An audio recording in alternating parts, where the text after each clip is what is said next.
สัมมาสัมพุทธเจ้าพระธรรมเจ้าพระสังฆเจ้าอันเป็นสารณะที่พึ่งของหมู่เฮาทุกคนขอกราบสาพระครูปริยัติยานุศาสตร์ที่ปรึกษาเจ้าคณะอำเภอเมืองเชียงใหม่เจ้ากราบไหว้สาพระครูสมุวิศวจเรกิจเจ้าผู้อำนวยการสถานีคลื่น104.50 เมกะเฮิรตซ์เจ้าวาดวัดสระหินเจ้ากราบไหว้สาพระครูบดิกาสมัครญาณสีโลรองเจ้าวาดวัดสระหินเจ้าเจริญพรนะพิสมัยสวัสดีหน่วยสว่างเมฆแม่เจ้าครับพี่สมครับผมวันนี้พี่นันจะสีลาถ้าจะบ่ไหวนะแกนะเจ้าพระอาจารย์เอารักก็ยังมาเตื้อเดี๋ยวติดธุระอย่างก็นะก็ถ้าว่างก็คงจะโชว์เบอร์มานะเจ้าวันนี้เป็นวันเสาร์ที่7 เดือนมีนาคมเจ้าประตานอย่างพอมาถึงเดือนที่3แล้วเนอะวยแห่แต่นะเจ้าเห็นมันก็ถึงปีใหม่เมืองละเจ้าตอนนี้เพื่อไม่ให้เสียเวลานะเจ้าคุณผู้ฟังอยากฟังเพลงไหนก็เตรียมไว้เนอะเจ้าเราก็จะให้ฟังเพลงสัก4-5 เพลงนะเจ้าเนาะ4-5 เพลงก็จะมีข่าวบริการนะเจ้าตอนนี้นิมนต์อาจารย์สมัครกันเจ้า10 นิ้วขอนอบน้อมก้มกราบแด่องค์สมเด็จพระสัมมาสัมพุทธเจ้าพระพุทธพระธรรมพระสงฆ์พระอรหันต์พระสาวก10 นิ้วขอกราบถวายความเคารพครูบาอาจารย์พระมหาเถรานุเถระผู้มีคุณูปการทุกรูปมีหลวงพ่อพระครูปริยัติยานุศาสตร์หลวงพ่อพระครูโคสิทธิ์ปริยัติยาภรณ์ด็อกเตอร์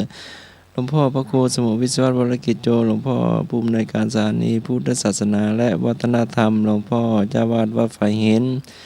หลวงพ่อที่มีเมตตาธรรมอย่างสูงแล้วก็หลวงพ่อครูบาอาจารย์ทุกรูปเน้ออาจารย์เอารักตัวเจริญพรนะพิสมัยหัวหน้าธรรมะคลายเครียด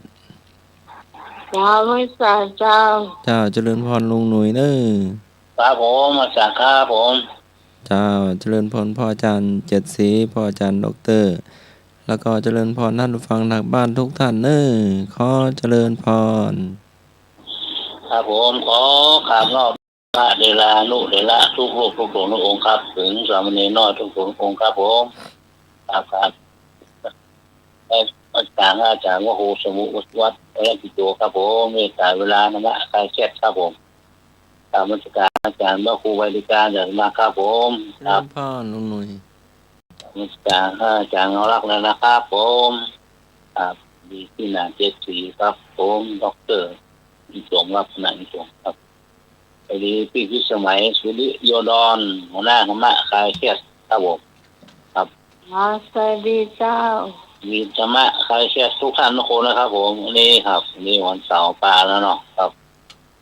ครับเปลี่ยนไปละแล้วปีแล้วหนาวมาปีนี้ฮ้อนวะเนาะครับผม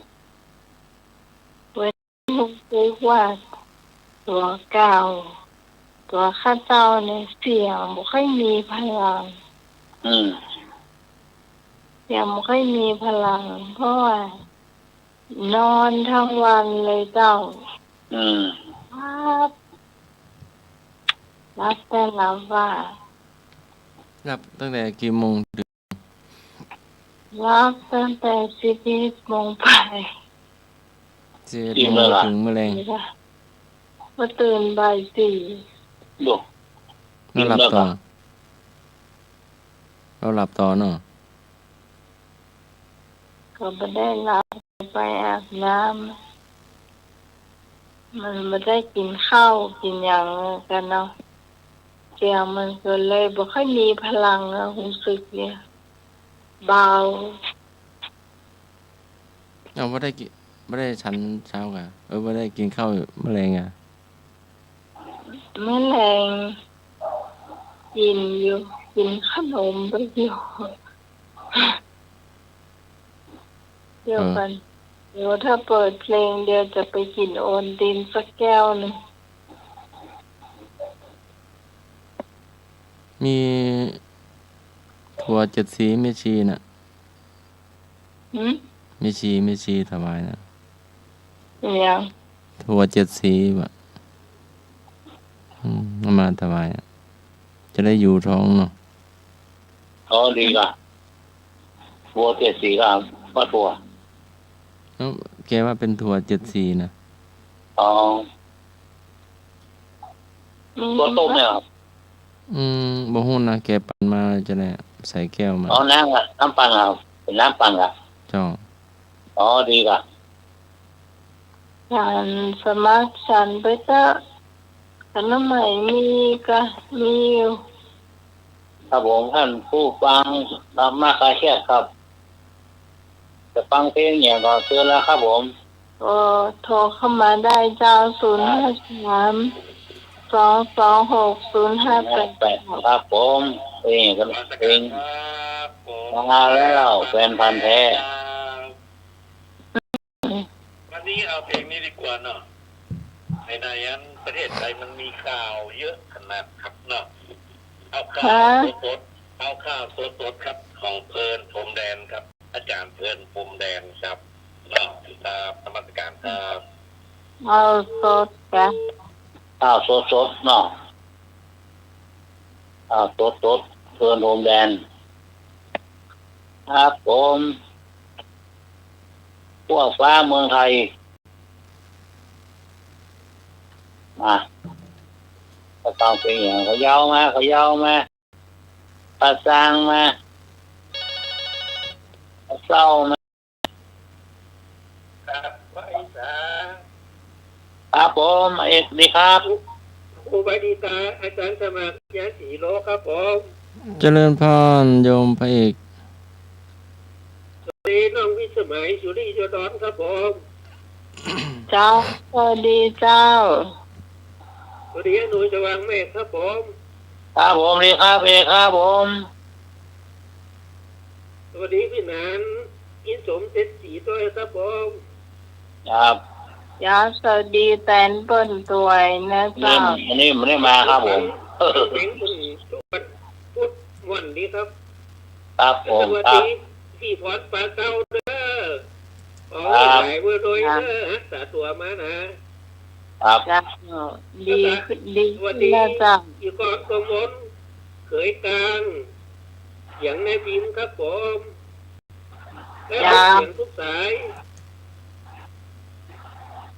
สวัสดีครับผม ครับเฮ้ยเหรอเอก เพลงนะเนื้อ ครับ ไป ขอบคุณครับ เอาเพลงฉากรักบุญพระราม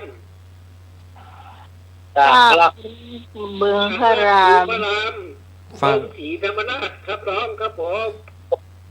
ลมสีธรรมราชเนาะครับ ครับผม ครับผม บึงสีธรรมราช ครับสวัสดีครับ ครับ ฝากรัก ซากรักบึงพระราม สีสอนสิเพชร ลมสีธรรมราช ธรรมราช ลมสีธรรมราช ฝากรักหรือว่าฝาก ซาก ฟาก ซากรักบึงพระราม ซากกะหาซากรัก ซากก็ซาก ซากรัก ซากเนาะครับเจอแล้วครับ053 226 058ครับตายแล้วเนอะครับเพลงเนี่ย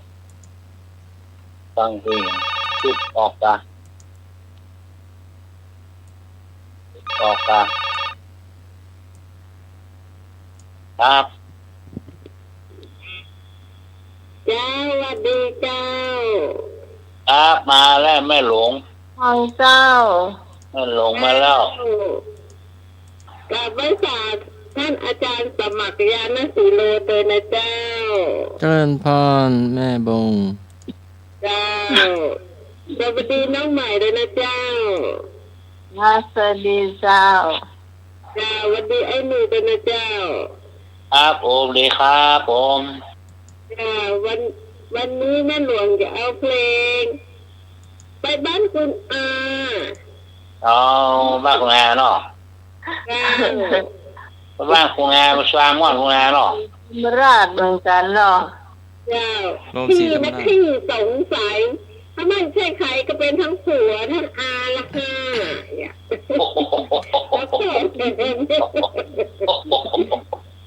วันนี้โรมศรีธรรมราชมา2 เพลงเลยโอ้เปิดไฟไม่หมดเนาะมันม่วนดีแล้วเพลงเนี่ยชอบที่ไหนมาเก่งด่ะเจ้าม่วนดีเจ้าบ้านคุณอาเนาะ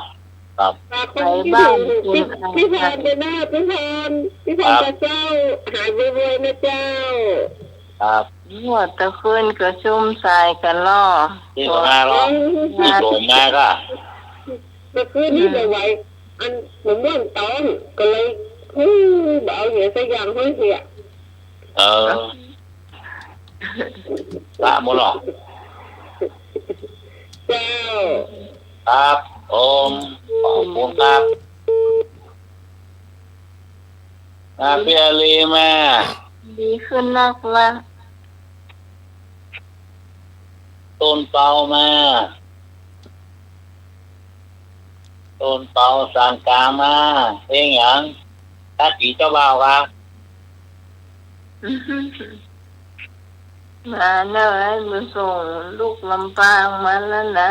อะไรครับครับฟังเพลงอย่างก็ไปตายเลยก็ได้เองเหรอพี่เจ้าพี่ดีเจทุกสมัยวันนี้ขอฟังเพลงหน่อยเจ้าว่าดอกบัวบูชาขอบคุณพี่สมัยนะเจ้ากับพี่ลำพูนกระเวยทุกเสียงทุกแสงที่ฟังขึ้นสีขาวนี่เลยนะเจ้าโอ้มา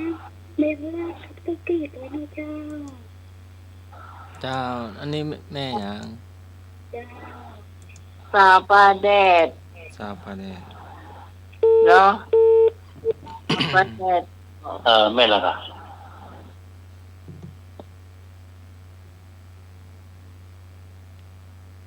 พี่กรรับหรือยัง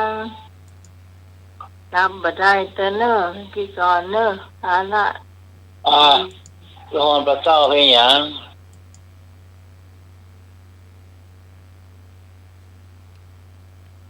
เดี๋ยวต้องมานั่งอ่านรายชื่อแกเขียนแล้วเขียนแหวตาแกไล่แล้วนะค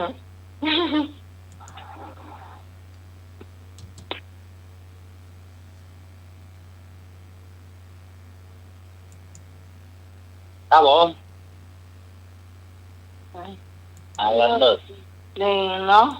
ครับไม่หลายเพลงแล้วรอเนาะครับเปิดกันเนาะเจ้าครับฟังเพลง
รถ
ติดตาม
เ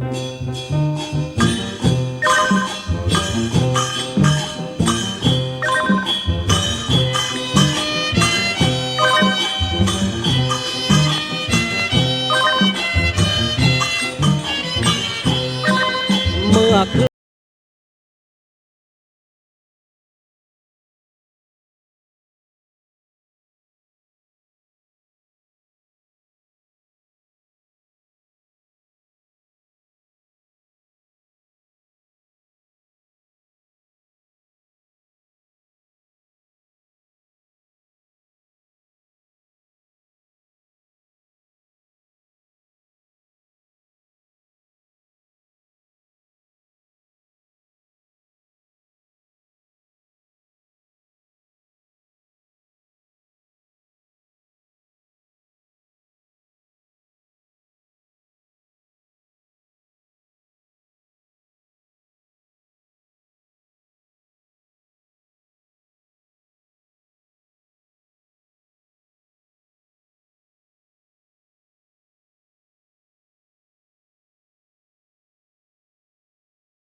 เมียอายโอเมียรักบ้านเองไม่พักนา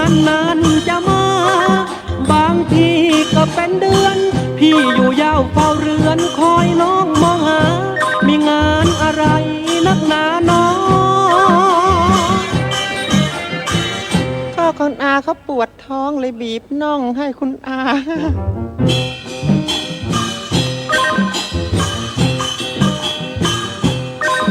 เมื่อคืนน้องไปไหน แวะบ้านหลังใหญ่แถมติดไฟงามตา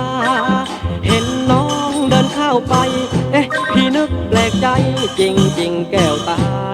น้องเดินแวะไปทำไม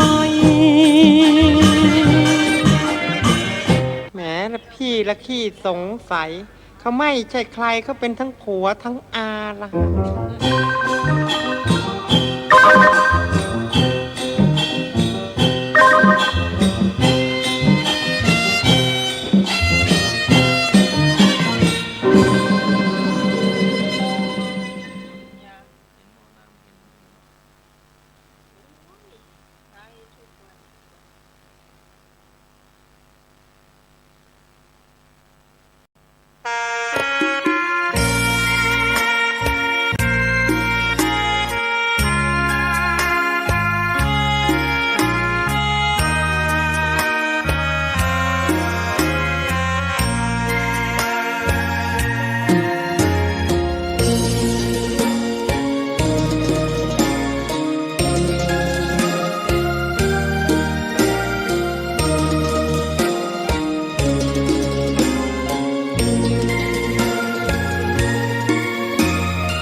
ดอกบัวดอกหนึ่งตึงใจไว้เพื่อบูชาแด่องค์พระศาสดาสัมมาสัมพุทธเจ้ามีความงามเงียบไม่เปรียบเทียบเขาเทียบเราใครมองไม่งามช่างเขาแต่เจ้าก็คือดอกบัวด้วยความสัตย์ซื่อยึดถือความดี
คนที่ใจบุญ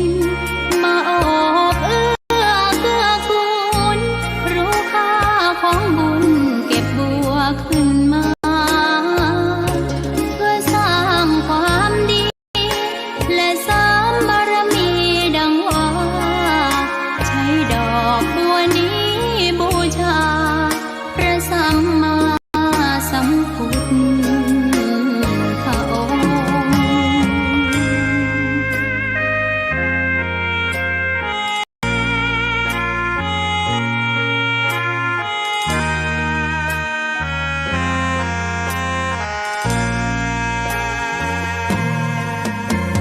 ใครไม่มองว่าบัวงามเด่นแต่บัวก็เป็นดอกบัวทุกวันอย่างนี้ไม่อยากเด่นดังแต่มุ่งหวังในทางเด่นดีเกิดมาเพื่อสร้างบารมีถวายชีพนี้บูชา ดอกบัวดอกน้อยเฝ้าคอยคนที่ใจบุญมาโอบเอื้อเกื้อกูลรู้ค่าของบุญเก็บบัวขึ้นมาเพื่อสร้างความดีและเสริมบารมีดังว่าใช้ดอกบัวนี้บูชาพระสัมมาสัมพุทธองค์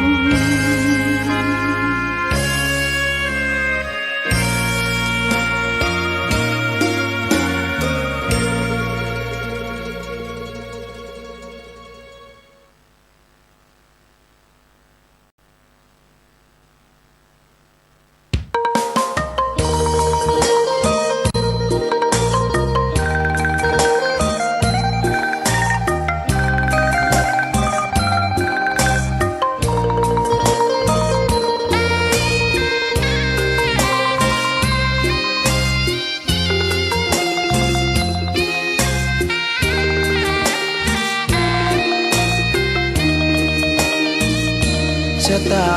ฟ้าหรือบารมีชักนำถึงอยู่แสนไกลล้ำพระธรรมไม่มีมองไม่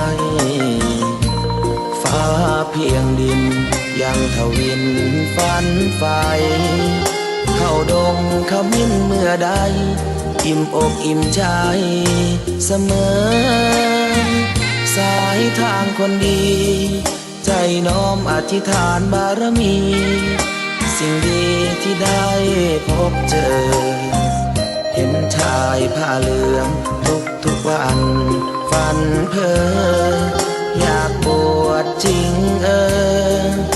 ละเมอเข้าวัดบ้านคงเป็นบุญที่เคยเป็นทุนสร้างมา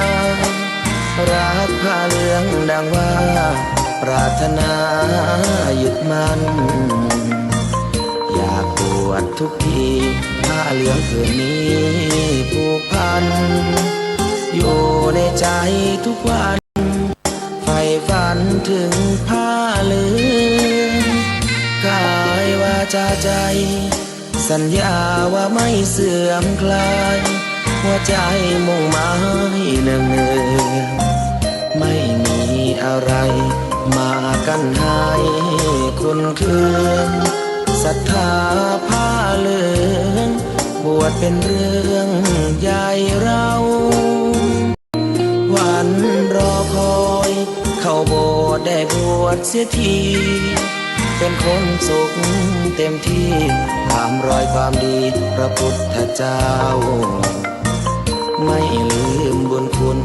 พ่อแม่การุณเลี้ยงเราผ้าเหลืองห่มกายคลายเศร้าพ่อเราแม่เราศรัทธาสุขใจจริงๆเป็นชายแต่หัวใจสิงพูดจริงทำจริงทุกคราทุกคืนทุกวันผ้าเหลืองพันผูกกายาโอ้น้อวาสนาพระ ธรรมนำพาชีวิ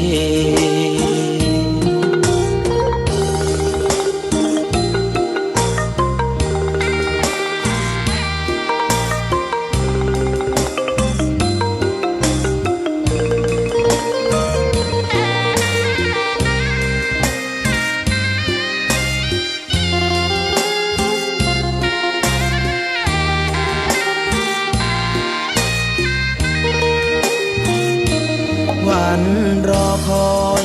เข้าโบสถ์ได้บวชเสียทีเป็นคนสุขเต็มที่ตามรอยความดีพระพุทธเจ้าไม่ลืมบุญคุณพ่อแม่การุณเลี้ยงเราผ้าเหลืองห่มกายคลายเศร้าพ่อเราแม่เราศรัทธาสุขใจจริงๆเป็นชายแต่หัวใจสิงพูดจริงทำจริงทุกคราทุกคืนทุกวันผ้าเหลืองพันผูกกายาโอ้น้อวาสนาพระธรรมนำพาชีวิต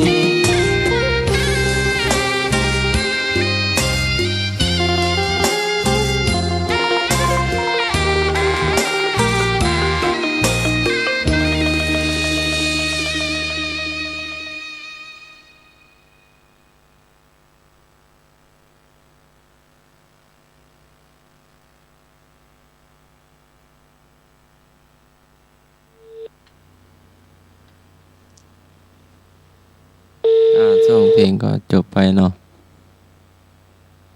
รอสักกรรมเนอรอแม่ก่อนกระมวลค่ะนมัสการค่ะ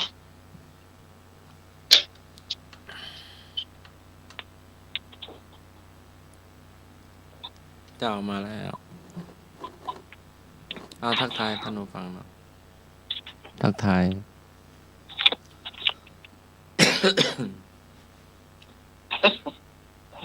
ยังอายุอาจารย์สมัครสวัสดีน้องหมังจ้าสวัสดีหน่อยจ้าครับผมดีครับค่ะสวัสดีเจ้าตอนนี้พลังมีละเป็นไรร่างเยอะเกินเตรียมพลังมาละแต่ที่มันนี่เนาะเสียอ๋อ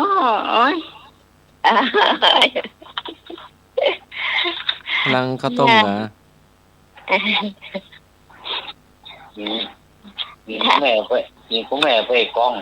พลังมาละเมื่อตะกี้นี่อันน้องพรเอาหลานเข้ามาอีกคนนั่งไหม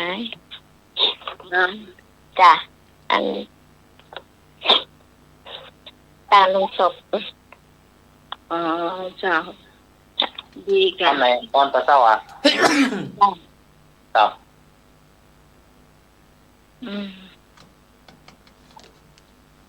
เจ้าอันเนอร์ขอบคุณจ้าเมื่อพี่กรอ่านเนาะน้องไม้ก่อนก็ได้ไม่เป็นไรเดี๋ยวพี่ติ๊กเอาไปตามอันไหนที่มันไม่ทันก็นี่มาไม่เป็นไรจ้ะคือจ้างหอพี่กรจะเป็นโรงศพน้องก็จะเป็นโรงทานให้พี่อ่านก่อนใช่ไหมเราก็ลงศพเนาะที่จะตามลงศพก็สลับกันมีพระอาจารย์สมัครมนทาคุณเนาะเดี๋ยวพระอาจารย์สมัครก็คือลงศพกับ100เนาะกับน้องก็จะบอกว่าโรงทาน600 บาทต่อไปก็สามเณร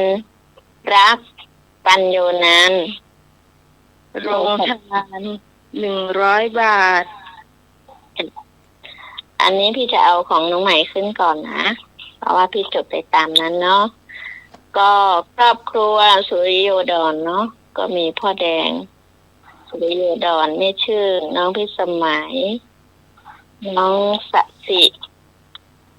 สุริโยดรเนาะแล้วก็น้องณปสิคือน้องสีน้ำเนาะอยู่สหรัฐอเมริกา แล้วก็ของครอบครัวน้องใหม่นี่อยู่บ้านดอนตันแม่ริมเชียงใหม่จ้ะเจ้าตะวันแห่งคน มีตะวันนพเกตจ้ะกรุงเทพจ้ะเจ้าอันนี้รวมไปถึงอ่านไปถึงน้องนุชเลยน้องนุชมุนทาจ้ะแล้วก็แฟนแกนะกิติศักดิ์ถวันวานิชกุลจ้ะเจ้าอยู่แม่ริมจ้ะตัวน้องใหม่นี่สำหรับลงทานลงศพเนาะจ่ายหมดแล้วเนาะจ่ายหมดแล้วก็ลงทานน้องใหม่หอมไป1,000 บาทเจ้าแล้วก็อันนี้เป็นไอ้หนุ่ยเนาะไอ้หนุ่ยสว่างเมฆจ้ะบ้านสันติธรรมจ้ะโรงศพเนาะจ้ะโรงศพจ้ะ100 บาทเนาะพี่กรต้องอ่านดีเนาะโรงทาน600 บาทเจ้าแล้วก็มีแม่จันทาชื่นใจเนาะแล้วก็หลานรัฐภพชื่นใจอันนี้โรงศพจ้ะ100จ้ะ3 คนเนาะ3 คนจ้ะแม่จันทาเนาะจ้ะ3 คนธนาคารโรงทานของแม่จันทา900 บาทเจ้าแล้วก็มีพี่ยำไพเรืองเดชเนาะอันนี้โรงศพจ้ะแล้วก็น้องโน้ตสุภชัยเรืองเดชเหมือนกันจ้ะกระดาษศพดินตำบลแม่ริมใต้เชียงใหม่จ้ะอันนี้2 คนป้าหลานเจ้าจ้ะโรงศพ200ก็จริงแต่ว่าโรงทานเจ้า800 บาทเจ้าถึงน้องโน้ตกับเยี่ยมภัยเรืองเดชนะเจ้าขอบคุณนักๆเลยนะเจ้าที่บ่ทอดทิ้งกันมีงานเมื่อใดนี่น้องใหม่เอิ้นไปนี่บ่จะติดต่อมาทันทีเนาะขอบคุณนักๆเลยเจ้าแล้วอันนี้ก็การลงศพเนาะครอบครัวไอ้มือส่งวรรณรักษ์จ้ะมีไอ้มือส่งวรรณรักษ์เนาะแล้วพี่บังออนวรรณรักษ์แล้วก็ลูกแกม2 คนอดิศรวรรณรักษ์คมสันวรรณรักษ์อันนี้ลงศพนะจ๊ะแล้วก็อยู่บ้านต้นม่วงงามอำเภอแจ้ห่มจังหวัดลำปางจ้ะอย่างสำหรับโรงทานของไอ้บุญส่งนี่ 1,100 ในเจ้าแล้วก็อันนี้ครอบครัวของน้องพรเนาะลงศพจ้ะมีไอ้บุญเกียรติมโนคำเนาะแล้วก็น้องพรอัธนันท์มโนคำแล้วก็ลูก2 คนรักคณาพรมโนคำแล้วก็อดุลวิทย์มโนคำอยู่บ้านปลาเศร้าอำเภอเมืองลำพูนจ้ะวันนี้โรงทานรู้สึกว่าจะเป็น500 บาทเจ้าก็อันนี้ไอ้ประภาสสุริยรังสีอยู่ในเรือนอันนี้โรงทาน 1,100 เจ้าอันนี้ครอบครัวพี่เนาะของพี่ก็จะมีนายยนเคยกลางนางกรกมลเคยกลางนายศรีไพเคยกลางและก็ลูกอันนี้ครอบครัวพี่ที่อยู่ที่เมืองไทยเนาะบ้านน้อยพัฒนาสันทรายเชียงใหม่แล้วก็ลูกพี่อยู่เมืองซิดนีย์ออสเตรเลียเนาะจะมีนิพาพรเคยกลางทานเด็กชายไมเคิลทานและกาแฟของแกนะเบนจามินทานอันนี้อยู่ซิดนีย์ออสเตรเลียจ้ะโรงทานของพี่จอยจ้ะ400เนาะจ้ะ อันนี้จะมีของพี่ตองเนาะ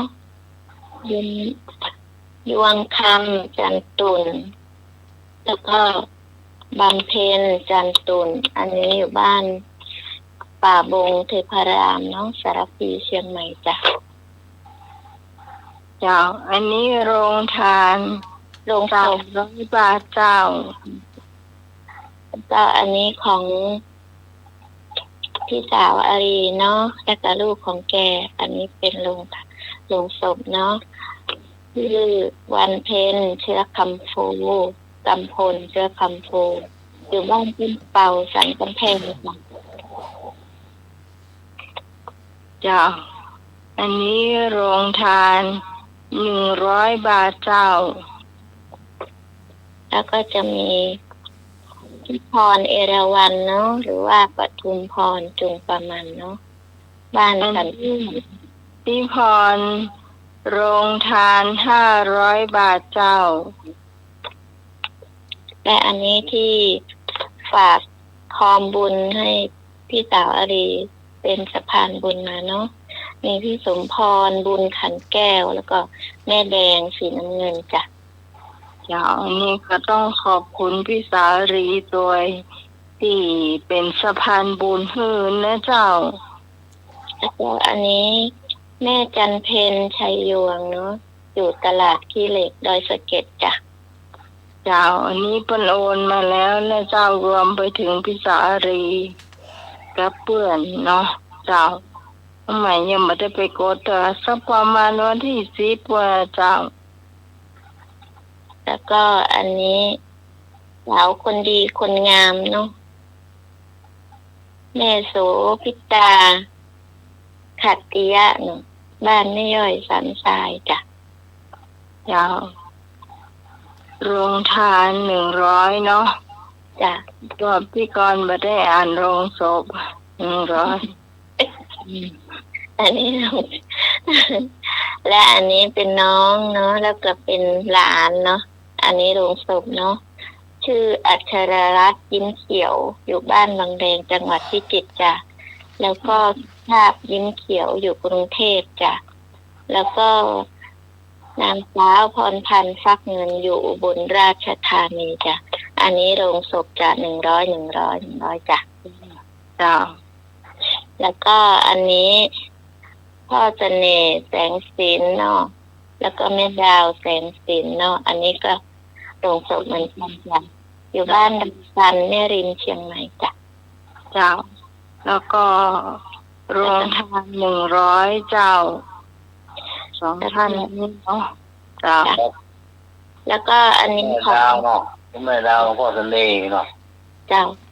อันนี้ของน้องพรที่อันฝากมาหลังใหม่เนาะคือ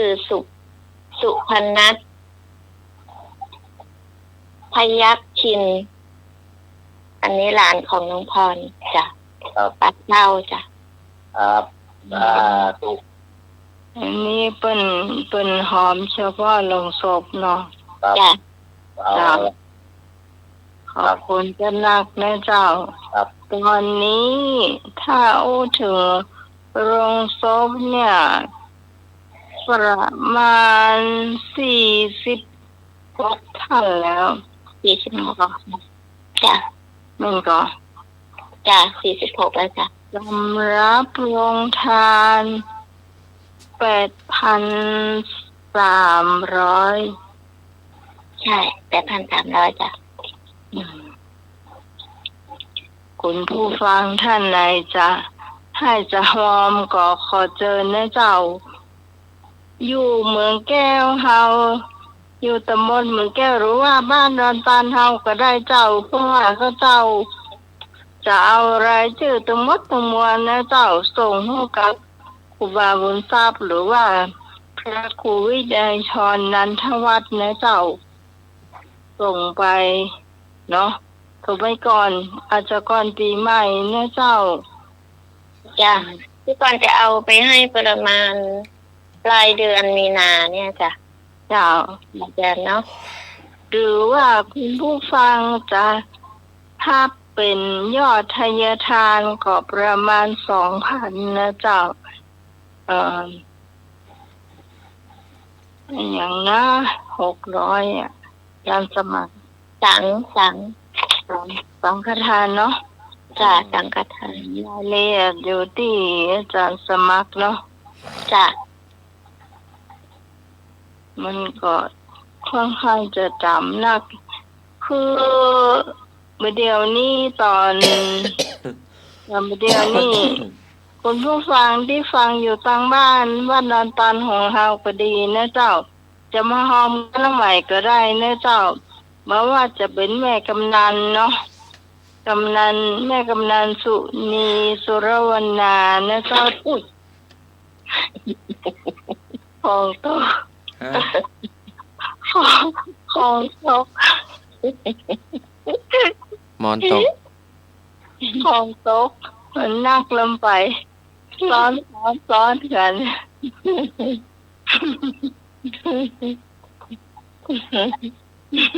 วิทยุอ่ะ ไม่ของน่าจะเป็นกระดาษ แกรู้จักไหมกระดาษเปียก กระดาษไม่แห้งอ่ะ มันซ้อนกันไปตั้งลำไปนักลำไปมันกล้าเอามาเนาะก็เลย นมัสการครั หมู บ จะเอาไว้เที่ยงไหน นมัสการครับ เพราะว่าได้ใจบ่าไม่ลิม ลุงทานั่นมีเท่าไหร่ครับ8,000เท่าไหร่ 8,300เจ้า 8,300ผมเตรียมรูป700ครับคือเป็น9,000เลยครับเติมเท่าใดเจ้า 700ครับ โอ้สาธุ ครับคือ700ครับเป็น9,000เลยครับเก็บหมื่นแล้วครับ เจ้าขอบคุณเจ้าที่ขอบคุณเจ้า โอ้ย อันนี้นี่ได้เต็มคาดเลยเนอะเพราะว่าที่เฮาคาดเอาไว้ที่น้องไหมนึกแต่คืนเนาะว่าข้าวต้มเฮาจับปอเพราะมันกลับละ50 บาทเฮาก็จะให้พระสงฆ์หรือว่าคนขับรถที่เพิ่นมาด้วยที่เพิ่นมาโดยพระเจ้าเขาจะให้เพิ่นเอาปีกไปเนาะก็ยังหมู่เฮาที่หอมกันเฮาก็จะเอาปีกบ้านตัวเนาะเจ้าก็จะมีหมูปิ้งเนาะแล้วก็จะมีไอติมวอเนอะให้หนุ่ยจะมาจ้าอย่างพี่ขอนว่าเนอะมาจ้ากับจานได้กินนะเนอะพี่กลัวไม่ได้ว่าไม่ได้กินไอติมอ่ะพี่กลัวพี่จะไม่ได้กินน้ำทุกไอ้หน่อยกับวัดต้งโกตัวยาวๆอ่ะปี2ไปถึงอุดรธานีแล้ว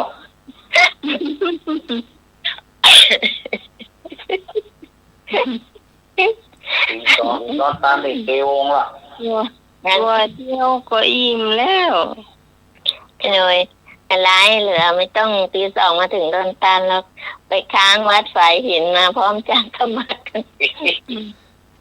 จะมาพร้อมอาจารย์สมัครก็ได้เหรอโหมันได้ค่ะจะมาพร้อมอาจารย์สมัครจะมากี่โมงนี่กะให้ได้มาก่อนค่ะโอ้ยหน่อยขี่รถเก่งอยู่แล้วไอ้หนูก็ขี่รถโอ้เดี๋ยวนี้ห้องคอยไอ้บ่าวพุ่นกะ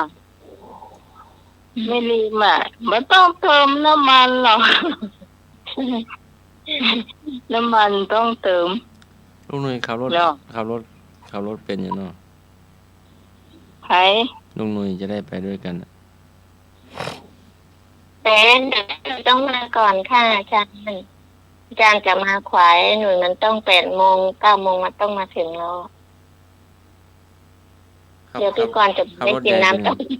ลุงหนุ่ยขับรถใหญ่เป็นก่อน ครับ อาจารย์ เนี่ยว่าก่อนเพลนก็ได้ เพราะว่าจะมาฉันเพลนที่เทก็ได้พอมีเลี้ยงเพลนอยู่แล้วไง นมัสการครับ เจ้า ต้องการน้ำมันครับผมไม่ใช้น้ำมันครับผม ใช่ ทำกินอย่างเดียวครับเนาะ บ้า ออกกำลัง วายเนี่ย มันคอยตอนเนี้ย ครับเนาะครับน้ำมัน ตอน ต้อง เนี้ ใช้ ยเนาะ น้ำมันก็ได้50 ลิตรละ100ห้องสนใจนะเอาไปรถถีบก่อนนะ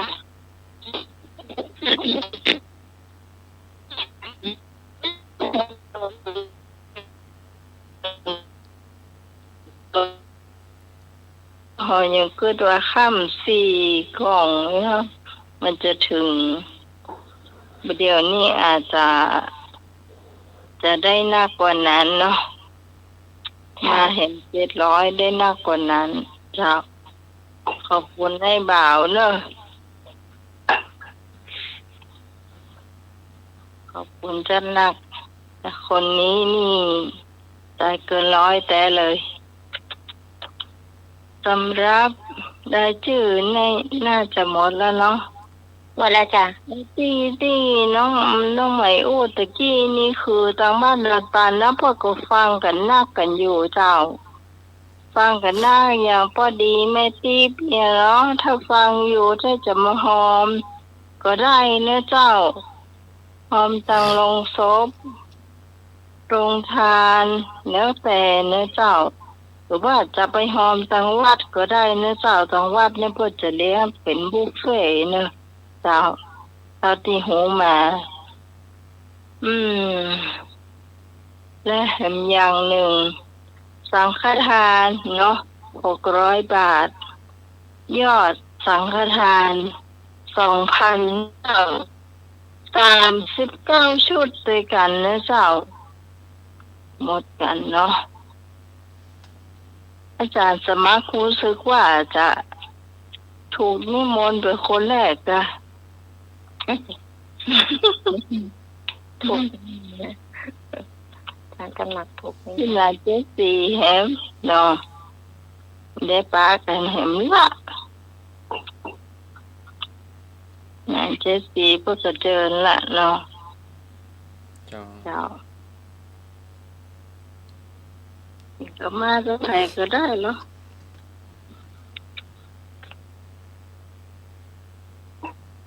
มาจะไผก็ได้ก็แล้ววงเล็บพันเหรอถ้าบ่มีรถมาก็บอกเนี่ยเผื่อว่ามีคนที่ใกล้ๆที่คนนิมนต์มาด้วยกันได้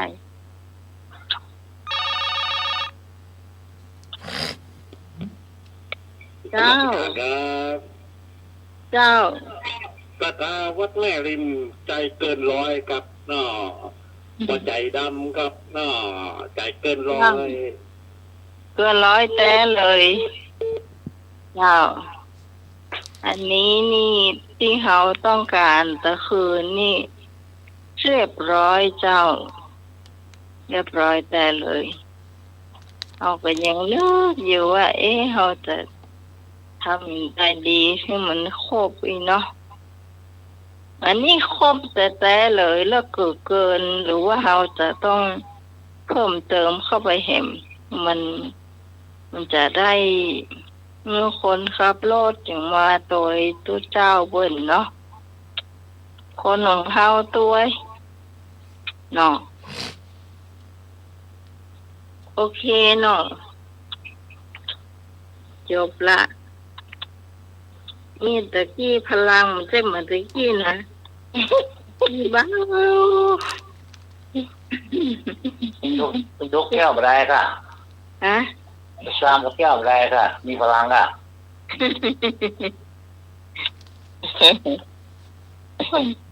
หีบอันนั้นโชว์มันยังไม่ได้ยินเถอะโอนติน ผมบอกแล้วราชการได้กินน้ำเย็นนี่เปียกบนมีโอตีนห้อง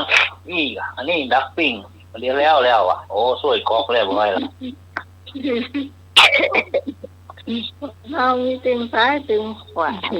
กิน ต้องไหน น้ำมันกินโอติง ไหนเดี๋ยวพี่อ่านลงทานให้อันบ่าวไม่ลืมชื่นใจกันเนอะ พี่อ่านเฉพาะลงทานนะ อ่านให้ฟังเนาะโดยการสมัคร600เนาะสามเณรรักปัญญูนันท์100เนาะไอ้ส่งวันละ1,100เนาะแล้วก็ไอ้ประภาสรุ่งสุริยะรังสี1,800เนาะน้องพี่สมัยสุริโยดร1,000จ้ะแม่จันทาชื่นใจ900จ้ะพี่อำไพเรืองเดช800เนาะแล้วก็คุณไอ้หนุ่ยสว่างเมฆ600ค่ะน้องพรนัทนันอโนคำ500จ้ะแล้วก็พี่พรเนรวันว่าจุงพรจุงปามัน500เนาะแล้วของพี่กรณ์กับพี่กรณ์กมลเคยกลาง400เนาะแล้วก็ของพี่ตองยวงคำกันตุ่น300จ้ะแล้วก็พี่สาวอารีเนาะวันเพ็ญเชื้อคำปู100 บาทจ้ะแล้วก็แม่จันเพ็ญชัยยวง100จ้ะแล้วก็คนสวยคนงามบ้านไม่ย่อยเนาะโสพิตาขัตติยะเนาะ100 บาทจ้ะแล้วก็พ่อเสน่ห์แม่ดาวแสงสิน100 บาทจ้ะทั้งหมดทั้งมวลรวมแล้วได้9,000จ้ะ 9,000 จ้ะ สมความประสงค์ของเราจริงๆ เจ้า แต่ก็ยังไม่ได้หยุดว่าจะรับแค่นี้ถ้าใครจะรวมบุญได้ก็ได้อยู่จ้ะ ครับ เจ้า ไม่ว่าจะเป็นโรงทานหรือว่าอันโรงทานอาหารเนาะ ครับ ค่ะจ้ะ ถ้าโรงทานนี่เราจะมีอยู่3เนาะ จ้ะ 3นี่ทีมวอนี่น้องกวางก็คงจะจัดการมาแล้วก็ อันนี้ก็เหมือนกันเนาะเราก็ต้องแกไปจัดการ จ้ะ นอกจากของน้องนุชแม่ของน้องกวางอยากจะเพิ่มเติมเข้าไป อันเนี้ยแกก็จะได้ทำบุญไปด้วยเนาะ เจ้ารับรองจะได้มาอยู่แต่การวันค่ำเนี่ยจะตาเนาะเจริญพุทธมนต์ เดี๋ยวให้ลองให้อาจารย์สมัครอ่านรายละเอียดให้ฟังหน่อยสิจ้ะที่ของวัดอาจารย์สมัคร จ้า ที่อันของวัดจันตันนะจ๊ะ ไอ้ทีมวอนี่เนาะ โอ้ยโทษนะ จะเปลี่ยนใจมันยังไม่ได้ไอ้หนุ่ม ประชาสัมพันธ์เนาะ จ้า ข่าวสารเพื่อการประชาสัมพันธ์ขอเชิญร่วมงาน บุญมุทิตาจิตอายุวัฒนมงคลพระครูวินัยทรนันทวัฒน์อิสระยาโนครูบาบุญทรัพย์ ผู้ช่วยเจ้าวาดวัดดอนตันอำเภอแม่ริมจังหวัดเชียงใหม่ฉลองสมโภชครบรอบวัดดอนตัน288 ปีณวัดดอนตันตำบลเมืองแก้วอำเภอแม่ริมจังหวัดเชียงใหม่ตรงกับวันเสาร์ที่9พฤษภาคม2569ในช่วงเช้าเวลา 8:39 นาทีเป็นต้นไปทำพิธีบวงสรวงพิธีใหญ่ช่วงเวลา 13:39 นาทีเป็นต้นไปทำพิธีสืบชะตาโหราทำพิธีสืบโหราชะตาหลวงแบบล้านนาช่วงเวลา 17:00 นทำพิธีถวายลงศพผ้าห่อศพมอบให้แก่กู้ภัยจังหวัดเชียงใหม่แก่ของบริจาคทำบุญช่วยเหลือสังคมสงเคราะห์ในงานมีอาหารโรงทานบุญท่านไหนจะร่วมทำบุญสามารถเป็นเจ้าภาพได้ไม่ว่าจะเป็นการเทศน์จตุปัจจัยถวายพระสงฆ์รูปละ 2,000 บาทสังฆทานถวายพระสงฆ์รูปละชุดละ600 บาทจำนวน39 ชุด ถวายโลงศพผ้าขาวห่อศพโลงละ 2,500 บาท หรือร่วมบริจาคทำบุญตามเจตนาในวันเสาร์ที่ 9 พฤษภาคม 2569 ช่วงเวลา 8:39 นาทีเป็นต้นไป ขอเชิญท่านร่วมงานร่วมบุญบริจาคได้บุญได้กุศลโดยทั่วกันเทินนี่ครูบาบุญทรัพย์ส่งมาให้เนาะอาจารย์ก็ส่งให้พ่อพระครูสมุทรวิศวัตครับพ่ออาจารย์สาครแล้วเนาะท่านว่าท่านทำไว้ทำสปอร์ตนานแล้วอะ ค่ะสำหรับงานคืนน่าจะมีลำวงไปนะวันที่ 9นะลำวงเก็บบัตรน่าจะเป็นลำวงมาจากที่อื่นเนาะถ้าต้องเก็บบัตรนะปีก่อนใช่เหรอ ใช่มันจะเป็นยกมือ นะว่าเขาจะเก็บบัตรเอาสตางค์เข้าวัดอะแล้วก็ไม่คืนวันที่ 9เหมือนกันก็จะมีที่บกสดอันนี้เขาต้นหุม เขาต้นหุมแต่เนอะเชียร์กองเชียร์นี่ยังว่านี่นะแล้วแม่วันก็มีซอเลยค่ะอันนี้เขาใกล้เขาไปอยู่อันนี้พระครูวินาธรดันทวัฒน์ว่า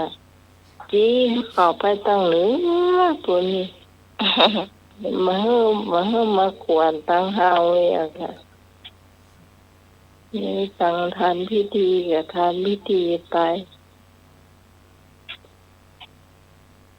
แม่ถูกพีทฝากข่าวมานะว่าวันนี้ไม่ได้เข้าไม่ได้ขอเพลงไม่ได้เข้ารายการ เพราะว่าญาติแกเสียเนาะเมื่อตอนหัวค่ำเนี่ยค่ะ โอ้เสียหันหมอก แกโทรบอกรู้สึกจะเป็นพี่สะใภ้หรือใครไม่รู้นะฟังไม่ถี่แต่แกโทรมาที่นั่นไม่ย่อยเจอกันก็ใช่ใกล้บ้านแกก็มาไกลจากบ้านแกคงจะเป็นค่ะก็เลยแสดงความเสียใจไปด้วยค่ะผู้ช่วยญาติของแม่สุวิทย์นี่เสียไปหลายคนแล้วค่ะที่รู้จักมาเนาะคงจะเยอะครับแต่อย่าประมาทเหมือนพระพุทธเจ้าสอนเนาะมีการเขาก็ทำเนาะการทำแบบนี้นะเล็กๆน้อยๆใช่ครับไอ้หน่อยพระพุทธเจ้าถามไอ้หน่วยว่ายังไงก่อนหน่วยเธอคิดถึงความตายวันละกี่ครั้งมาตรการครับผมก็เสียญาติไปจะนักหรอกครับเนี่ยเสียไปหมดแล้วครับเนาะพ่อแม่กันตายไปหมดแล้วครับเนาะนี่เหลือก็หลานอยู่กับหลานนะวันเดียวเนี่ยเสียไปหมดแล้วพ่อแม่ก็เสียไปหมดแล้วครับเนาะมีลุงป้าแม่ก็เสียไปหมดแล้วครับลูกกับหลานวันเดียวเนี่ยดีแล้วครับดีกว่าดูก็หลานนะดีแล้วเหงากุ้งลูกอ่ะห้องเพลงอ่ะมันเหงาห้องเพลงอ่ะเกิดมาชาตินี้อย่ามาตุกใจอ่ะดีแล้วเพลงจะทำบุญนักอะทำบุญนักแบบเรียกประมาทเนาะเรียกประมาทละเนาะไอ้ทุกวันเล่นมาได้เนอะพระพุทธเจ้าใช่มันคล้องกับไอ้หนุ่ยไงพระพุทธเจ้าถาม พระอานนท์ว่าอานนท์เธอคิดถึงความตายวันละกี่ครั้ง ครับ เขาก็ตอบวันละ นี่ 3 ตอบว่า ไอ้หนุ่ยตอบว่ายายก็ ลืมเวลาลืมเวลา เธอคิดถึงความตายวันละกี่ครั้ง ลืมเวลา แล้วพระอานนท์ก็ตอบว่าคิดถึง ทุก วัน ลมหายใจเข้าออก พระอานนท์ตอบว่าคิดถึงวันละ3 ครั้ง เลยบอกว่า เธอควรจะคิดถึงความตายทุกลมหายใจเข้าออก เพราะว่าความตายมันอยู่ที่ปลายจมูกเราใช่ไหมถ้าเราหายใจเข้า ไม่หายใจออกก็ตายเนี่ยเราหายใจออกไม่หายใจเข้าก็ตายอยู่วะ ไม่สบายล่ะ โอ้อันนั้นบนท้องคนที่ขาน โอ้ ที่การหายใจมันก็ การหายใจ การหายใจดีค้าอีกค้าลูกอีกเข้าเขาเพื่อห้อยคอนะซ้ายก็เป็นข้อนึ่งขวาก็เป็นจี้ทอดเป็นเหมือน เข้านะ เหมือนพ่อพี่กรณ์เนาะพี่กรณ์มาได้อยู่ใกล้เนาะน้องจำอันชื่ออัจฉราราชนั่นนะเป็นคนดูเนาะจำ โอ้ ที่เป็น ดีละ เป็นคนดูจำได้แล้วแกก็บอกพ่อว่าพ่อต้องขยันกินข้าวนะแล้วพ่อก็ต้องขยันหายใจนะพ่อบอกพ่อตอนพ่อเขาป่วยใหม่ๆเนาะตอนเป็นหายเนาะ ครับ แต่พ่อพี่กรณ์ก็เสียอายุ88เนี่ย โอ้ยืนละ แต่แม่พี่กรณ์เสียอายุ100 ปีกับ3 เดือนแม่นะ โอ้ คนแล้ว หลวงพ่อ88 ยืนเรา พ่อไปโอ้ยไป88คุณแม่ไป108โอ้โห ไม่ถึงจ้ะกำลัง86อยู่86จะเข้าไปแบบเขาก็ไปแบบสบายของเขาเนาะพ่อเนี่ยคือไม่กินข้าวอยู่วันเดียวพอ ตอนนี้เข้าดีก่ะ เขากินยาถามว่าหอมไหมพ่อก็แม่ก็เอายาหอมให้กินก็ทุกคนก็จะนั่งล้อมพ่อกันหมดพี่ก่อนก็ไปจากเชียงใหม่เนี่ยไปถึงประมาณ3 ทุ่มเนาะแล้วก็ไปกราบที่เท้าแกบอกแกว่าพ่อมาแล้วอีกแล้วพ่อก็แล้วพี่ก่อนก็บอกว่าเดี๋ยวไปอาบน้ำก่อนนะเนี่ยพ่อตาย5 ทุ่มครึ่ง อ๋อ ตอนเช้านี่พ่ออาบน้ำนี่ตัวยังอ่อนไปอ่อนมาอยู่แล้วพ่อไม่เคยถ่ายอะไรให้ออกมาไม่มีอะไรเลยสักอย่าง นี่ละบุญเนาะบุญ แล้วกระดูกเขานี่นะกระดูกเขานี่เป็นสีขาวออกนวลๆเรียบนะไม่มีเป็นผุไม่มีอะไรเลยนะมีอะไรสัก แข็งแรงเนาะกระดูกดี จ้ะพ่อแข็งแรง แข็งแรง แล้วก็แม่เหมือนกัน แม่108เนาะโอ้น้อยนะพี่ตาคนนี้นะน้อยนะ จะจัดงานในเนี่ยวันเกิดแกเนาะ ครับ วันที่15 เมษาย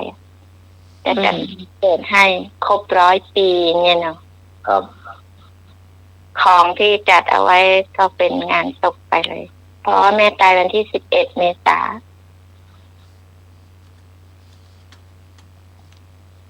ยน มันช่วงนี้มาตอบคำถามกันดีกว่าเนาะ ครับ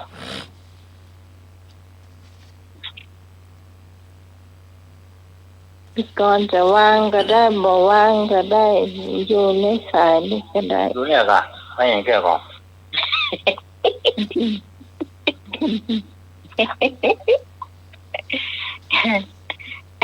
ไอ้หน่อย ครับ พูดไทยเนี่ยถูกบ้างมาถูกบ้างนะจำได้บ้างได้บ้าง ฟังเขาเล่าในวิทยุนะฟังเจ้าเล่าในวิทยุ ครับดีก่ะแค่ค่ะมียังเร็ว ดีมากไอ้มอคมประมาทหรอถ้าประมาทเล่มมันเอาแล้วหรอเนี่ยโอ้อยู่ในปุ่มนี่ขอร้องอยากเพิ่มมาต้านหามเนี่ยไม่เป็นน้อยเป็นหนามาก่อนนะเพิ่มไปว่าเราไม่อยู่ที่ชุบปุ่มหมดละเนาะเนี่ย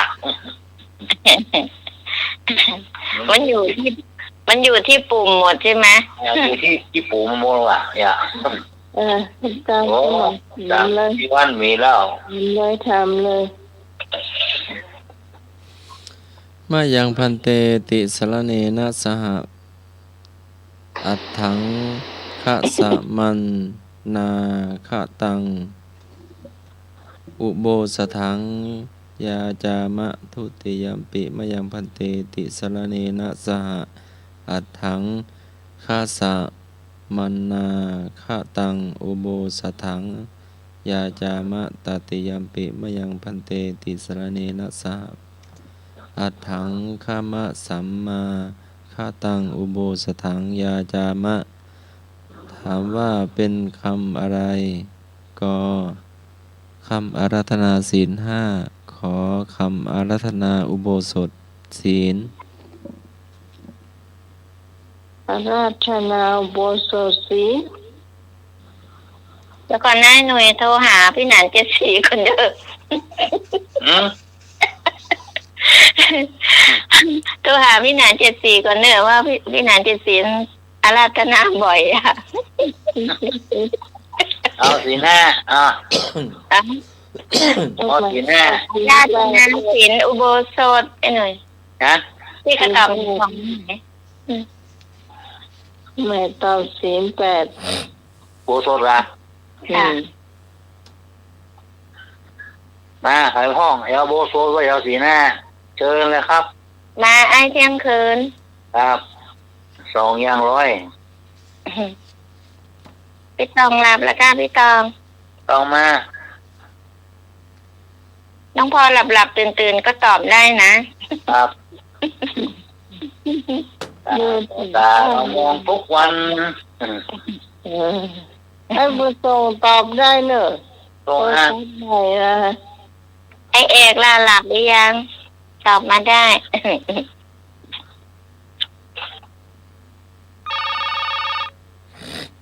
ตรงเอาสีหน้าก็ได้เลยบุตรนะ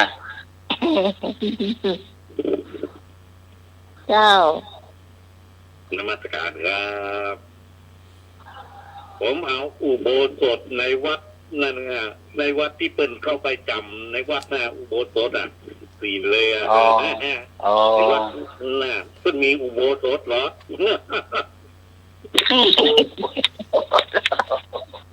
ชอบใจว่ะ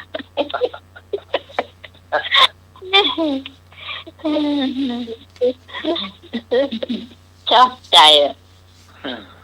เย็นกันอยู่นั่นน่ะ ไอ้มันไปบ่อยอ่ะมันเลยรู้หมดอ่ะนะมันไป อยู่ข้างวัดมันถูกอยู่ข้างวัดได้เนอะก็ไปเนอะอยู่ข้างวัดหนึ่งกันลูก นี่ก็เข้าโบสถ์นะเนี่ยนู่นก็ไปโบสถ์นะ ไอ้เนื้อซ้ำอยู่ใกล้อันนั้น นี่ต้องอยู่ข้อ อยู่ใกล้โบสถ์ ออกประตูไปก็ถึงละ นี่ไม่เป็นวิหารนอกวิหารนอก นอกวิหาร นอกวัดนะไอ้นึกตอบมาล่ะหลับหรือยัง ตอบมาเลยเจ้าพี่ตองเจ้ามาต้องมา รับเตื้อ เฉลยถูกต้องคำอาราธนาอุโบสถศีล หน่วยถูกคนเดียวเท่านั้นผิดหมด คำถามที่สอง อยู่คนเดียว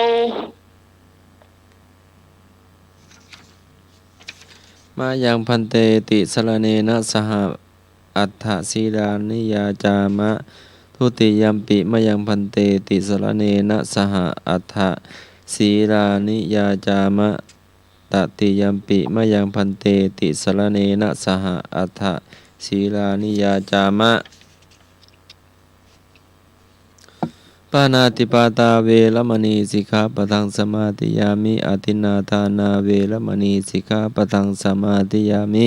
อาธรรมจริยาเวรมณีสิกขาปะทังสมาธิยามิมุสาวาทาเวรมณีสิกขาปะทังสมาธิยามิสุราเมรยมัชฌปมาทฐานาเวรมณีสิกขาปะทังสมาธิยามิวิกาลโภชนาเวรมณีสิกขาปะทังสมาธิยามินัจจะคีตะวาทิตะวิสุกะทัสสนาเวมาราคันทะวิเลปนะทารณะมันทนะวิภูสนทานาเวรมณีสิกขาปะทังสมาธิยามิอุจจาสยนะมหาสยนาเวรมณีสิกขาปะทังสมาธิยามิถามว่าศีล8เป็นศีลของใครศีล8เป็นศีลของอุบาสิกาไม่ชีศีล8เป็นศีลของคนไปนอนวัดอ่ะเอาไม่ศีลนี่ศีลเนี่ยอุบาสกอุบาสิกาเอ๊ะมันก็มันไม่ศีลนี่คือศีล10กันฮะศีล10แน่นน้อยไม่น้อยเป็นศีลนี่200กว่าศีลอ่ะอ๋อว่าไปหน่อยใช่นั่นภิกษุณีวิยาเจ้าภิกษุณี300ตายโอ้ไม่ศีลนี่ก็ไม่ศีลนี่เหมือนไม่เหมือนกันเลยศีลจะเยอะกว่าไม่ศีลนี่บ่โกนหัวเนาะภิกษุณีนี่บ่โกนหัวกันโกนแต่ศีลของอันที่เขาไปอันใส่ชุดขาวเขาไปถือศีลศีลศีล8อันเนี่ยเขาไปถือศีลชุดขาวทั้งชุดเลยธรรมการครับวาสิกาศีล8นี่มันกินข้าวคาบเดียวเนาะแม่เคยเที่ยวมาได้ละครับแต่งตัวก็มาได้นะหอมนะไม่ได้ยิ้วแต่งยิ้วได้เนาะก็มาได้นอนที่ธรรมชาติเนาะก็มาได้ฟังเพลงก็ไม่ได้เนาะก็ได้เลยเล็บมือเล็บไม่ได้ใส่แหวนใส่กำไรใส่ห้อยคอได้ดึงหนวดได้ก่อนเป็นบางครั้งยังเดี๋ยวถามอาจารย์สมั่งอาจารย์สมั่งอย่างสมมติว่าถ้าอย่างพวกพิกรเนี่ยเขาไปถือศีลเนาะถือศีล5ก็ดีศีล8ก็ดีถ้าศีล8เขาไม่ทีเนาะอย่างศีล5นี่ไม่ปรงผมคือเรียกว่าศีลจารีเนเนาะแล้วก็ใส่อะไรไม่ได้สักอย่างแต่อันพิกรนี่เห็นนั่นตุ๊ดเจ้าห้อยประคำใส่คอไหมเนาะได้ใช่ไหมแล้วใส่ประคำข้อมือแล้วก็ได้ใช่ไหมได้ประคำนั่นเอาไว้เวลาสวดมนต์ใช่ไหมนับใช่ป่ะเจ้าถ้าเอามาทำสมาธิได้น่าจะได้อยู่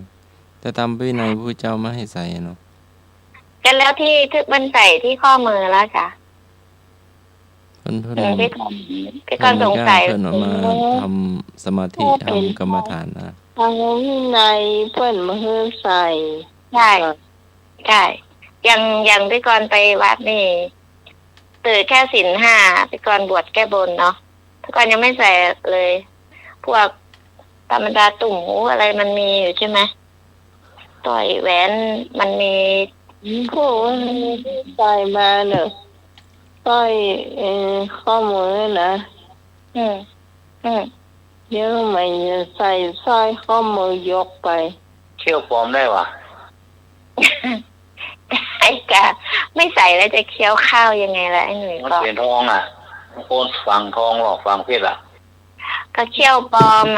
ถ้าไม่ใส่แล้วเขาจะเคี้ยวข้าวยังไงล่ะ เป็นทองคำเนี่ยคนนี้เหมือนนี่ว่าอย่างวันฟัดเนี่ยนี่ว่าคิดนี่ทางกันเหรอ ก็เลยก่อน ถูกต้องศีลเมชีเนาะ ครับ นะโมตัสสะภะคะวะโตอะระหะโตสัมมาสัมพุทธัสสะเอสาหังพันเตสุจิระปรินิพพุตัมปิตังภะคะวันตังอะระสาระนังคัจฉามิธัมมัญจะภิกขุสังฆัญจะปัพพัชชังมังพันเตสังโฆทาเลตุอัชชตะเคปานุเปตังสรณังฆะตังทุติยัมปิหุติยัมปาหังพันเตสุจิระปรินิพพุตัมปิตังภะคะวันตังสรณังคัจฉามิธัมมัญจะภิกขุสังฆัญจะปัพพชังมังพันเตสังโฆทาเลตุอัชชตะเค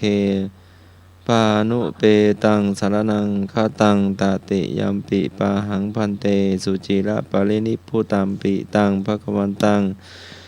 สรณังคัจฉามิธัมมัญจะภิกขุสังฆัญจะปัพพชังมังพันเตสังโฆทาเลตุอัชชตะเคปานุเปตังสารนังคตังถามว่าเป็นคำอะไรก็คำกล่าวบวชพระน้อย2คำกล่าวบวชแม่ชีขอคำกล่าวบวชแม่ชีงอคำกล่าวบวชภิกษุณี ภิกษุมี เป็นนานบูนเชิญนะครับตอบมาเลย ไอ้หนุ่ยไปปลูกวินาน74กำลังอยากไม่โทรเข้ามาแต่ปฏิ นานบูนวัดดอนตันตอบมาเนาะ นมัสการครับ เจ้า พี่น้อยว่าอะไร วัดสามเณรครับเนาะอีคิวสังครับเนาะบวชอีคิวสังครับ อีคิวฟังว่ะ ที่คิวตาม2ตนนั่นกะเอาไอ้หนุ่ยเอาไหน เอาไม่ชีมันจะมีแม่ชีนะแล้วก็ภิกษุณีนะแล้วก็เน้นเนี่ย ครับ เอาคนอ่านเอาก็ไม่รู้ไม่เคยได้ยิน แล้วว่ากะเพื่อพูกพี่กรณ์เอาเน้นน้อยอ่ะพี่กรณ์มันเคยค่อยได้ยิน ครับ ภิกษุณี อันนี้เอาคนอันมีไปคิดไปทุก โอ้ ถ้ามันหูแล้วมันตายหมดละ คนนั้นเป็นพระแท้วข้อไหน เด็ก อีคิวสังเน้นน้อยไปปลุกพี่นาน74มันกันแล้ว อาจารย์ทำไมอย่างเงี้ยว่าเบื่อเนี่ยผู้นานบุญงานบุญ อ่านยาวเป็นว้าไงตอบไม่เดียวอยู่เนาะ ต้องว่ามีน้อยแจ้นานบุญแปลใจ เดี๋ยวป้ากันแหนมเราว่าด้านท่านเนี่ยมาป้ากันแหนม ตัวใหญ่ใหญ่นั่นนะพ่ออาจารย์นะครับ แม่ที่ทักการสมัครหน้าวิหารนะ ก็ดีทักดียิ้มดี ครับ อาคารประสายดี งานบุญครับ วัดบ้านทำไมขันนักเนาะ ครับ ขันพระเจ้าขันครูบาขันแก้วทั้ง3ขันโอ้หลาย อันเตรียมสตางค์เหรียญไปทั้งทักเตอะเวลาไปวัด พ่อ นะ อุ้ยมาพ่ออุ้ยไม่อุ้ยศรัทธามาเดี๋ยวมาจอมแล้วเนาะ ครับ กองแกงเนาะ ผมชอบกลางเหรียญแล้วจอมในบาทมันดังหมดนะตั้งเนี่ยเฉลยครับ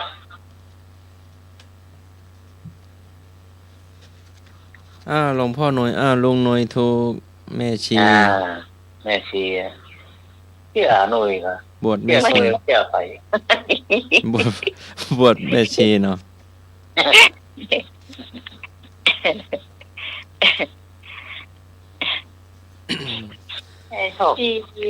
คำถามพุทธประวัติข้าแด่พระผู้มีพระภาคเจ้าพระพุทธเจ้าได้จาริกตามรอยพระบาทศาสดามาถึงแล้วขอย่ออธิวาทสังเวชนียฐานที่กุลบุตรผู้มีศรัทธาควรทัศนาควรเห็นอันเป็นสถานที่พระตถาคตเจ้าเสด็จอุบัติขึ้นแล้วในหมู่มนุษย์ชาวอริยกะในมัชฌิมชนบทณลุมพินีนี้ และได้ตรัสอภิสวาจาว่าเราเป็นผู้เลิศที่สุดในโลกเราเป็นผู้ประเสริฐที่สุดในโลกเราจะเป็นผู้ประเสริฐที่สุดในโลกเราจะเป็นผู้เจริญที่สุดในโลกเราจะเป็นผู้ประเสริฐที่สุดในโลกการเกิดครั้งนี้เป็นครั้งสุดท้ายบัดนี้ไม่มีภพใหม่ให้ข้าพเจ้าพระองค์ผู้เจริญขอพระพุทธเจ้าขอบูชาด้วยยิ่งด้วยสักการะนี้น้อมถึงพระพุทธพระธรรมแสดงไว้ดีแล้วขอบูชาสักการะครั้งนี้เป็นไปเพื่อประโยชน์และความสุขแก่ข้าพระพุทธเจ้าตลอดกาลและนานเทอญถามว่าเป็นคำบูชาสถานที่อะไรกประสูติขอตรัสรู้งปรินิพพานถามว่าเป็นคำบูชาสถานที่ใดก็สถานที่ประสูติขอสถานที่ตรัสรู้ขอสถานที่ปรินิพพานสถานที่ประสูติค่ะก็มันจะมีคำว่าเกิดมาชาติสุดท้ายค่ะฮัลโหลเจ้าคำถามสุดท้ายคือล่วงลับดับขันครับล่วงรักษาที่ล่วงลับดับขันครับปรินิพพานทราบผิดมันจะเกิดอะไรรีบตกอันปรินิพพานแล้วเหรอท่านเพิ่งจะเกิดมาปรินิพพานไอ้หน่อยอ่ะไอ้หน่อยเอาไหนกอไก่ไม่เคยเอาเหรอเกิดมาจากอะไรล่ะน้องจากนี้จากสุดท้ายเหรอพี่ก่อนรีบบอกแฟนพันธุ์แท้พีแต่เกิดแฟนพันธุ์แท้มันถูกนึกว่านั่นไม่เชื่อผมเนาะสุดท้าย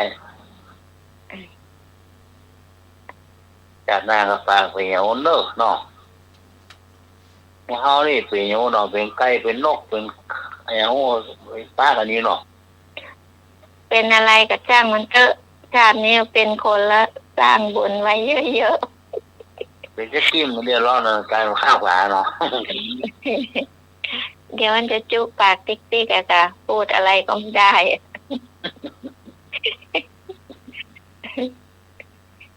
จะเลยค่ะอาจารย์ครับ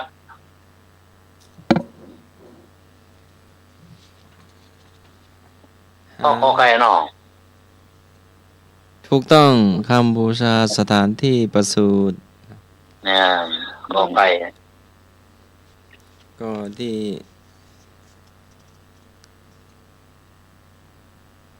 ขอไก่ถูกต้องเรียกว่ากุมารกันเนาะครับแม่นครับกุมารเกิดมายังไม่ได้ตั้งชื่อเนาะ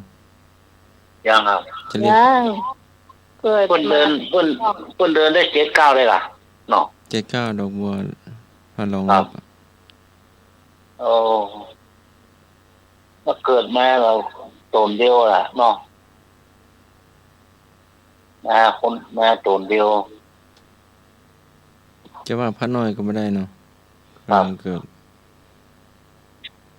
เติมได้บนด้วยเนาะตั้ง ชื่อเจ้าชายสิทธัตถะเนาะ ครับเป็นเจ้าชายหรอโอรสเนาะ กุมารน้อยนี่กะ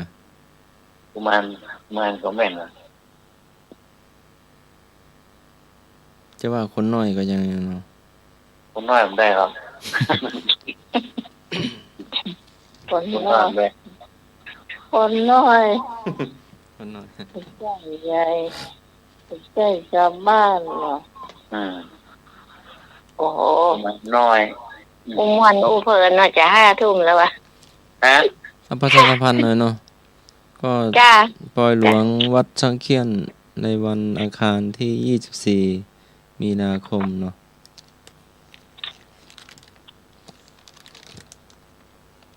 24ฉลองเสนาสนะอาคารปฏิบัติธรรมบุษโกมุตเนาะวัดช่างเคียนตำบลช้างเผือกอำเภอเมืองจังหวัดเชียงใหม่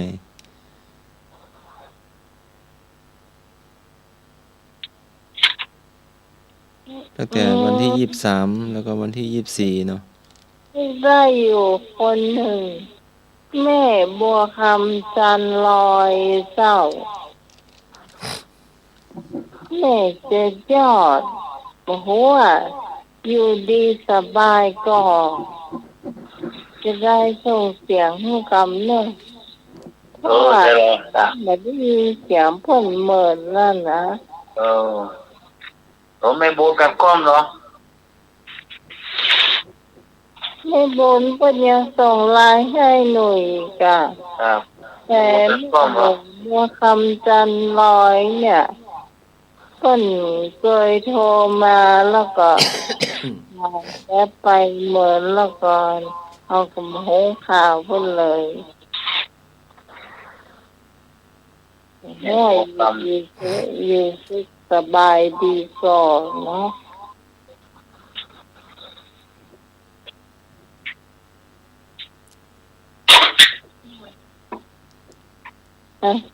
มีคำถามต่อ พอดึกแล้วก็ทำไม เอาคำถามแฮะ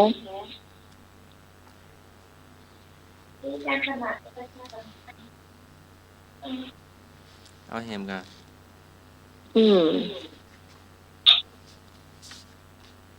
เก่าประสูติในวันนักษัตริย์เป็นพระโอรสของนางสุปวาสาผู้เป็นพระธิดาของพระเจ้ากรุงโกริยะ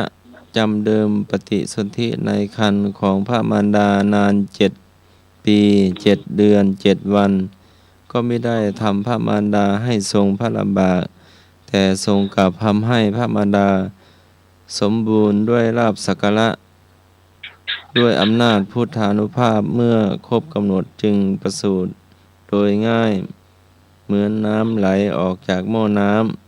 ำถามว่าเป็นประวัติของใคร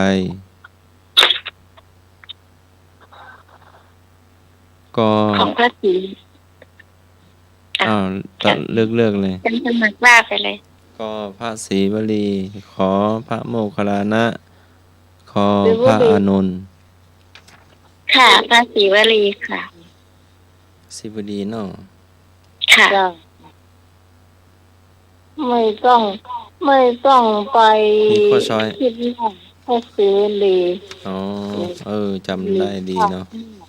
เจ้าแม่นละพระศรีวลีเจ้าแล้วก็ปล่อยหลวงแห่งวัดหนึ่งเนาะก็วัดสนดอกพระรามหลวงก็จะมีปล่อยหลวงอาคารสุมาณะเถระเนาะ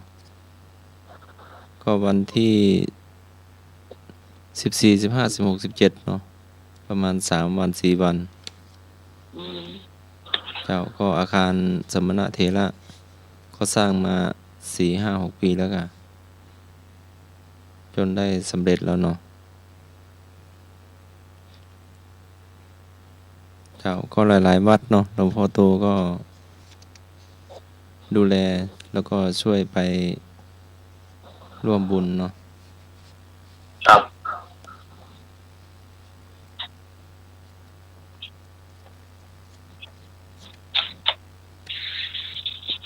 ก็ ปล่อยหลวงก็มาเรื่อยๆเนาะตอนนี้ก็หลวงพ่อโตจะจดไว้บันทึกไว้เนาะครับท่านสมัครพ่องไปกับลูกชายพ่องไปกับศรัทธาญาติโยมพ่องเนาะเจริญพร นมัสการครับท่านใบดีกาสมัครครับช่วงนี้นนตั้งเหนือนี่ครับหน้าปอยหลวงลูกมีหลายวัดหลายว่าตั้งแม่ริมนี่ก็มีนะปอยหลวงอ่ะโอ้หลายวัดหลายว่าผมเตรียมตัวจะไปแล้วเนาะหลายวัดหลายว่าขนาดเลยหน้าตั้งเหนือเนี่ยปอยหลวงอ่ะเจ้ามีนมัสการครับจะถ่ายชื่อวัดไทยวันเดือนปีเนาะที่กระดานหลวงพ่อทุกโตเนาะเจ้านี่จะได้มาประกาศจะได้ไปเนาะวัดใกล้บ้านก็ดีวัดครูบาอาจารย์ก็ดีวัดเนาะกว่าจะได้สร้างแปลงมาได้สำเร็จเนาะอาศัยศรัทธาอาศัยญาติโยมอาศัยบารมีนักกันเนาะ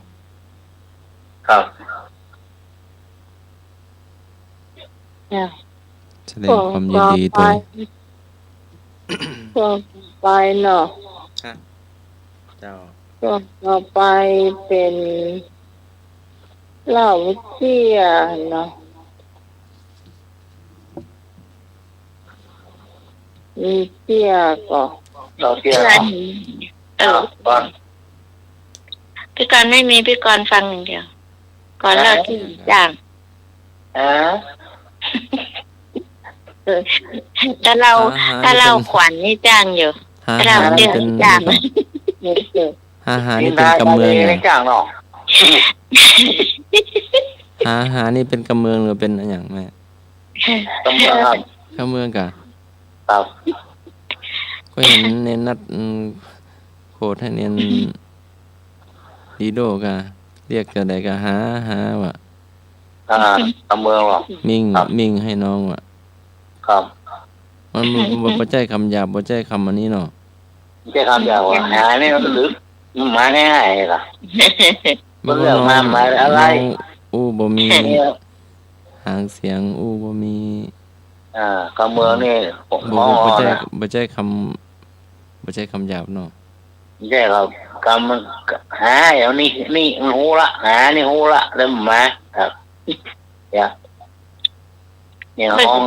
จำแล้วหน่อยจำเดียวอีกภาคกลางนี่ภาคกลางนี่ว่าเดียวเนี่ยก้อนเขาเรียกหานี่แปลว่าไอ้หยังเนี่ยไอ้หยังเนี่ยตั้ง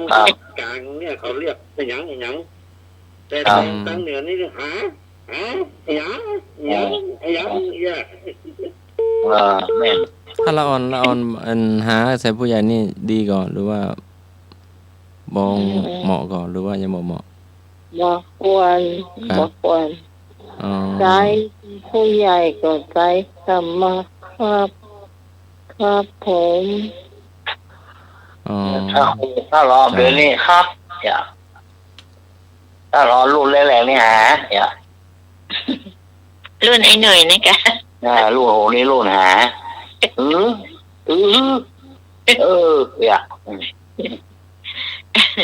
นู่นมีคาบหรอโยนก่อนนี่โดนตัวปากคนฟ้องมาคาบ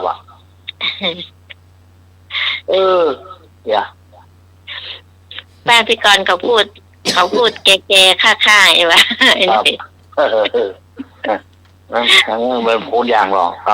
คำภาษาชาวบ้าน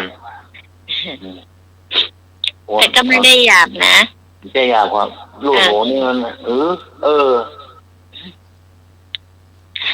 มันมีครับมันมีเจ้ารุ่นมันเหมือนมันเป็นก็ได้นะมันก็เป็นบางบ้านแหละหน่อยแต่ไม่พอเข้าเลยแต่วิกรณ์นี่พ่อแม่เรียกกระจากันหมดเป็นกระจาครับ ญาติพี่น้องลูกอ่านอะไรเงี้ย มันยังอนุรักษ์ไว้กะรุ่นใหม่นี่ยังรู้จักหานี่มันถึงยังดีอ่ะก็เขาอู้หรอกมันไม่จันหรอกเนี่ยบางคนก็บอกอู้ขับประจ้างเนี่ยแล้วก็นี่มาขับประจ้างหรอกอ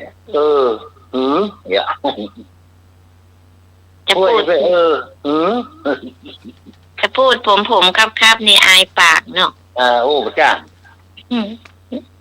ครับข้าพเจ้ายิ้มก็ค่อยฝึกไปเนาะไปก่อนนี่วัดเมื่อขนมเมื่อใดยังไงก่อนอย่าผิดก็เอาไม่ว่าอย่า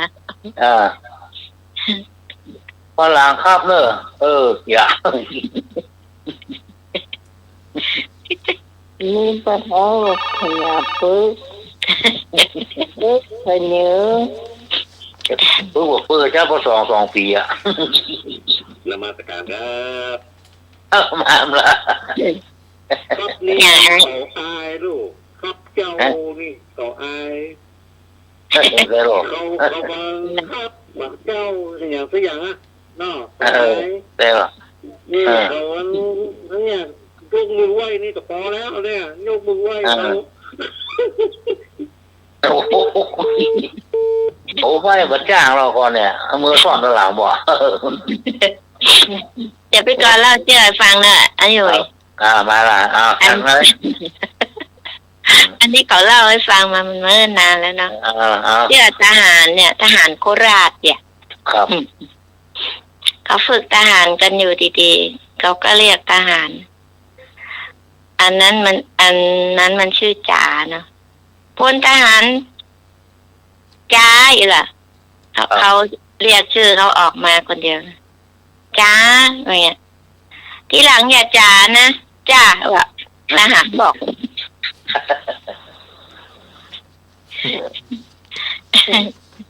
ทำไมไม่ครับผมเนี่ยก็ภาษาโคราชเป็นยังมันพูดอย่างงี้ว่ะบอก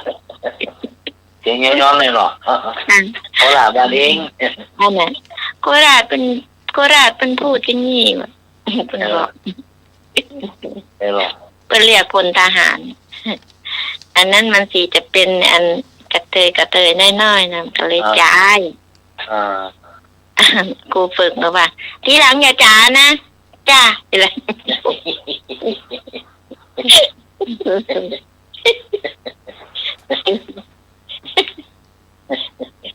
ไปก่อนกับใครวะทหารอะไรเขาเรียกเขามันจ่าทำไม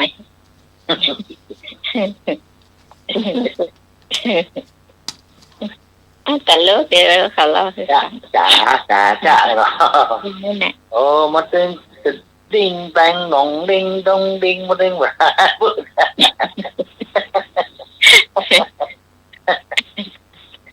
ไหนมันต้องสิ้นแล้วโอ้มาเข้าเกลืองแอวอ่ะการสมัครนี่ก็เจ้ามีพี่ก่อนโจเวลา1 เรื่องในการมันลงในเฟซก็ครับซองพระสวดว่าเห็นซองค่าคนขับรถพระว่าเป็นคนละครังว่ะฟังเขียนนะเนาะมันเป็นคนละครังไม่ใช่เป็นคอควายสระอาไม่เอกนะครับเป็นคนละครังไม่เอกสระอานะครับเป็นค่าจะค่าอีกแค่เป็นคนละครังขับรถเนาะเจ้าค่าคนขับรถรับพระอันนั้นถ้าเป็นคอละครังไม่เอกสระอาไม่เอกก็ฆ่าคนขับรถอีกแบบนั้นที่ถูกได้ถ้าของควายก็สระอาไม่เอกจะถูกก็เหรอเนี่ยมัวอันนี้คนละครังค่านี่เป็นค่าสักค่านะครับสระอาไม่เอกถูกใช่นั่นแหละก็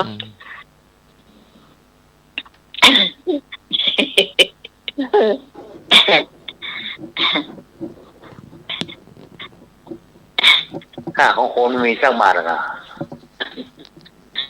ถ้าคนขับรถแล้วใครจะนั่งนะ เออ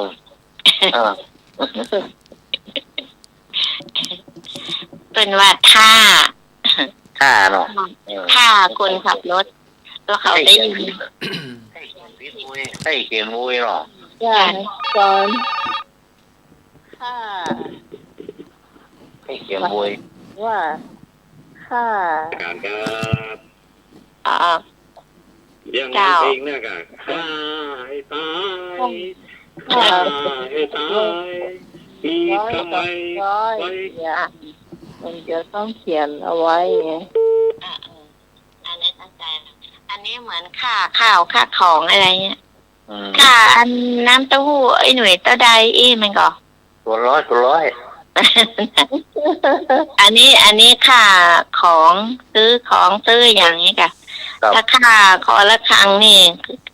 ค่าให้ตายเหมือนอันอีอ้ายว่าตะกี้ ค่าให้ตายค่าก็ตายไม่ค่าก็ตาย อืม โยกหัวเนาะ คนละค่าย อืม มีประชาสัมพันธ์แหมเรื่องเนาะ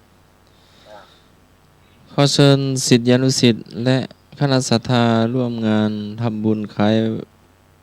ครบรอบ 5 ปี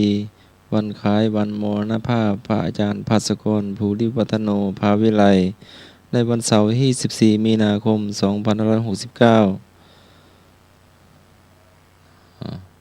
โอ้ยเนาะ5 ปีละ เจ้าแป๊บเดียวกำเดียวเนาะก็จัดงานก็ที่ธรรมสถานมหาวิทยาลัยเชียงใหม่วัดฝ่ายหินเนาะ ครับ เจ้าวันที่ 15 ก็จะประชุมคณะกรรมการวัดฝ่ายหินเนาะเตรียมงานส่งน้ำครูบาวันที่ 21 เมษายนเนาะ โอ้ยเราอยู่มาหลายปีแล้วกันคุย7-8 ปีแล้วกันเนาะ เจ้า หนานเลี้ยวเก่งเนาะ ครับ ทำแทนได้หมด เก่ง ครับเดี๋ยวต่อไป ตายหน่อย อันนี้ไก่เจ้าบ้านมาทนายคุกเนาะ อืม มาเจ้าบ้านก่อนไปหาทนายเจ้ามานายคุกไก่เจ้าตายเนาะโอ้ขอโทษได้เอาอย่างไรดีเนาะเจ้ามาถามทนายเนี่ยทนายรู้อะไร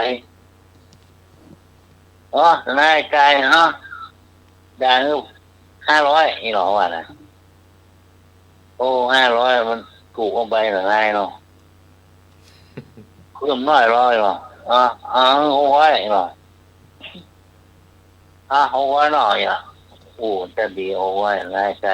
600เดี๋ยวหักสตางค์600ปุ๊บเดี๋ยวเข้าไปเถอะถ้าปรึกษาทนายปันเหรอ นักแก่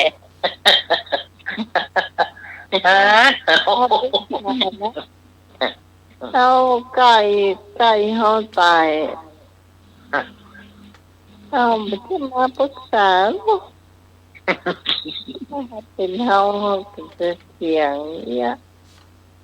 ถ้าปรึกษาอะไรเราเอาปันมาเนี่ย ได้มาปรึกษาล่อเอาไก่มาเปี้ยอย่าง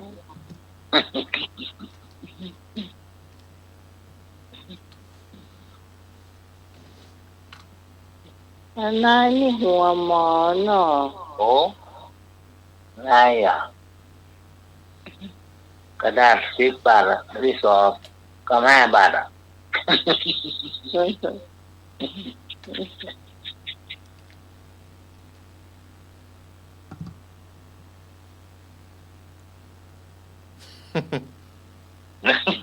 มันอันจะไก่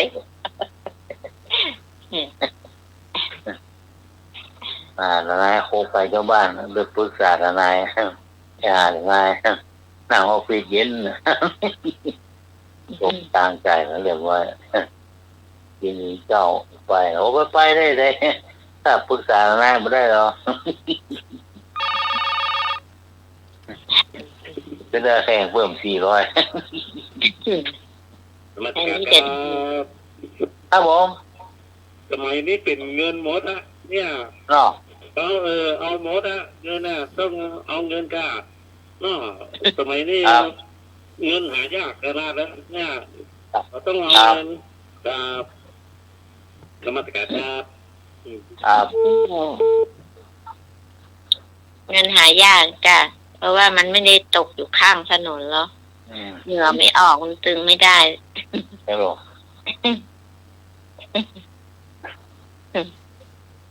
อย่างนี้มันตกอยู่ข้างถนน เก็บก็มันได้ อย่างใบไม้อย่างใบมะม่วงโรนเนี่ยเอาถ้าเปลี่ยนใบชาวนี่ให้ม่วนมาเต็มรูแล้วนะเนาะโอ้มันโรนเนี่ยนั่งก็แก๊กอะ ไม่ได้เที่ยวกี่กระสอบโอ้มาเจ้าก็ซ้อมแมลงก็ซ้อมอ่ะ ทุกวันใช่ไหม ครับ โอ้ถ้าเป็นสตังค์หนูตาใดตาดีแล้วนะ แล้วก็เขาคือตัวเปลี่ยนใบชาวนี่เส้นหลายๆเลยเนาะ เอามาซาไปอุกแล้วมันเติมเป็นสีแดงหรอก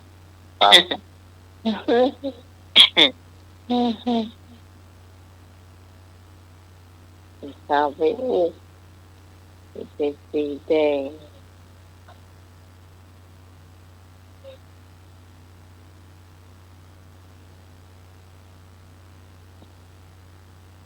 อย่าแหมอย่าไปหาหมอคนเฒ่าไปหาหมอเป็นโรงไปหาหมอตรวจไปตรวจมาโรคนั่นตรวจคนเฒ่าจำไปจำมาจำไปจำมา หมอโอ้ไอ้นี่โรคดีนะเป็นโรคนิดเดียวเนาะโรคไม่เยอะดีคนเฒ่าบอกว่าโรคนี่ยังเป็นโรคดีน้อยก็ยังมีโรคอยู่คนเฒ่ามันก็โคมมาเก่าเนาะแล้วมาคิดนั่งคิดแล้วช่างน้ำหนักรู้แล้วโรคไม่ดีเยอะกว่า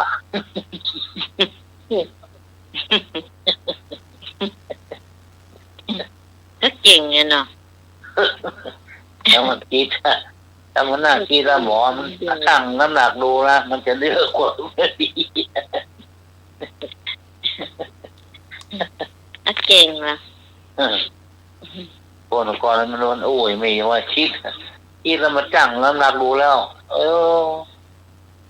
แล้วต้องดีกว่าเนี่ย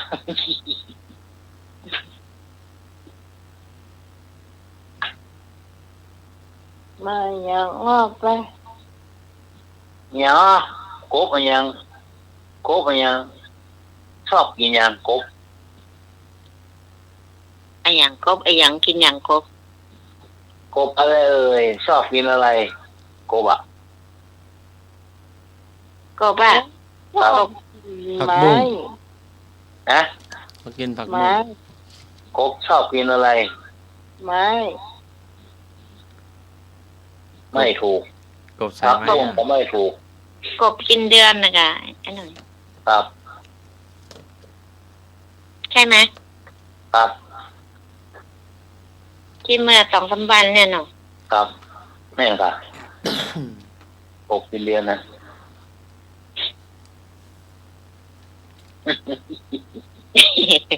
เดี๋ยวน้องไหมเอา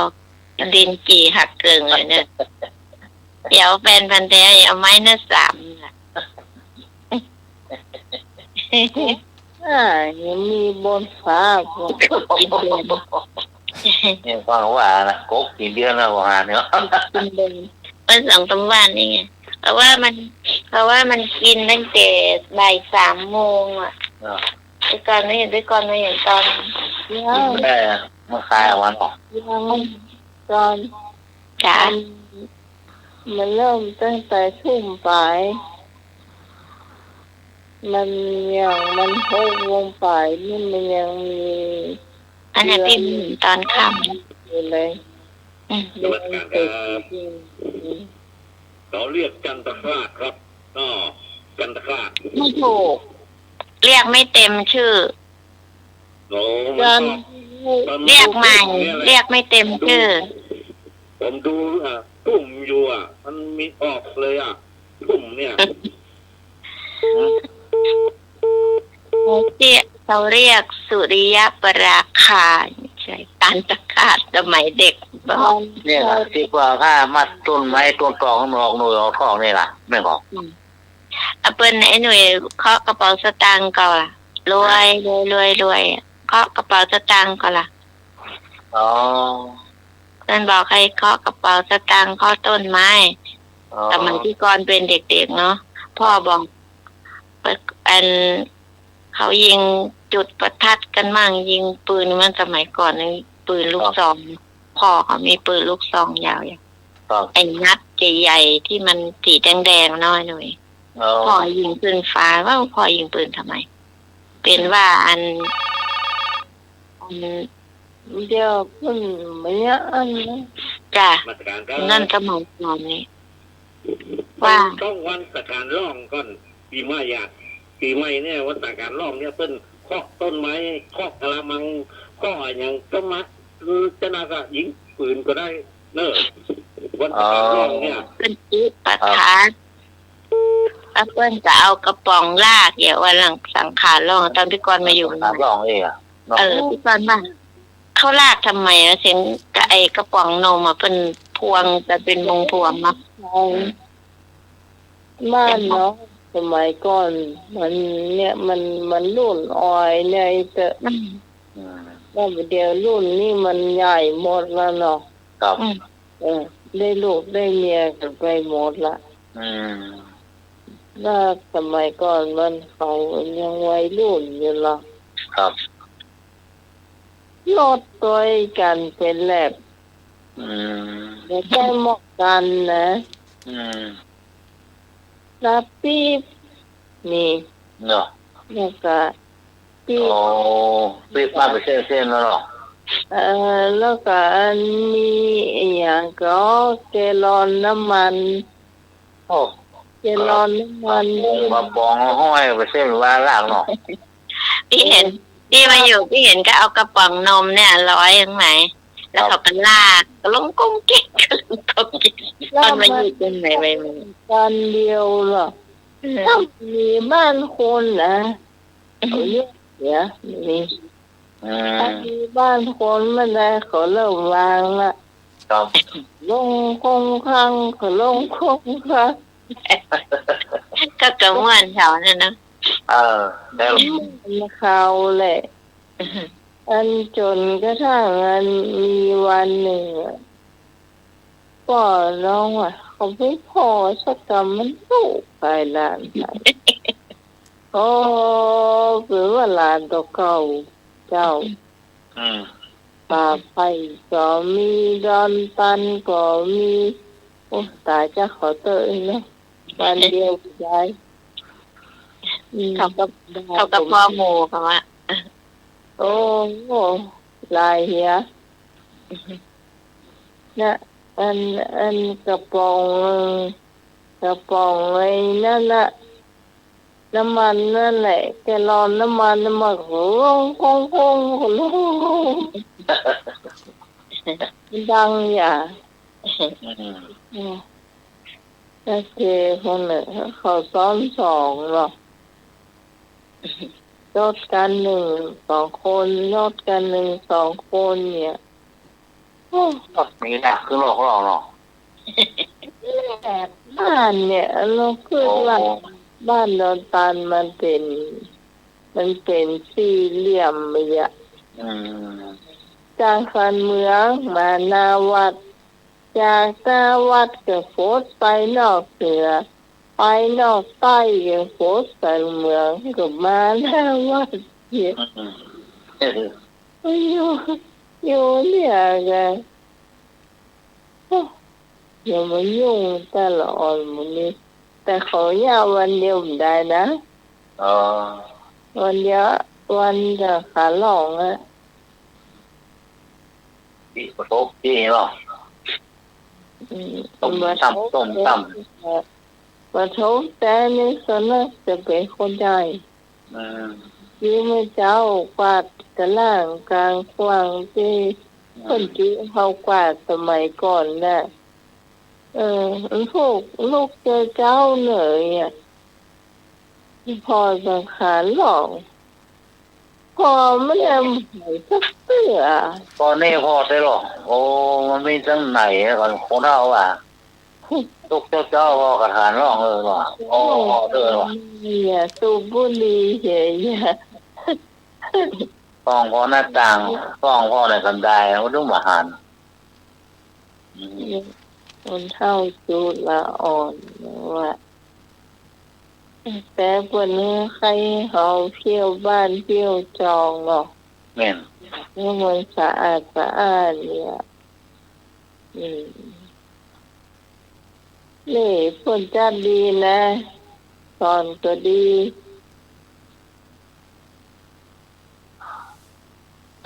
วันนี้พี่ฟังการเรียนรักตอนช่วง6 โมงเนาะเขาเล่านิทานถึงเรื่องไอ้เนี่ยวันผักขาวล่องนั่นแหละแต่พี่ได้ฟังน้อยเดียวเพราะพี่ไม่รู้ว่าแกออกพอแกจบก็แกก็บอกใจตีว่าถ้าอันไม่มีใครออกแกก็ให้บอกแกแกก็จะมาออกแกก็จะออกแทนสงสัยได้แทนเขาก็ไอ้นักไอ้หวยให้เลิกเด็กใช่ไอ้ยุกมันบอกไปเจอย่างนั้นนะเลิกคำมันไม่เจ้าลูกเจ้าเลยหรอกพรุ่งนี้แกก็จะลูกตี 3แล้วจะมาถามปัญหา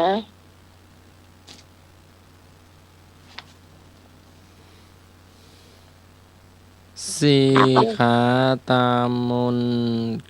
คนกินมันบอกกินคนกลัวมันบอกกลัวคนสี่ขาตามนคนกินมันบอกกินคนกลัวมันบอกกลัวคน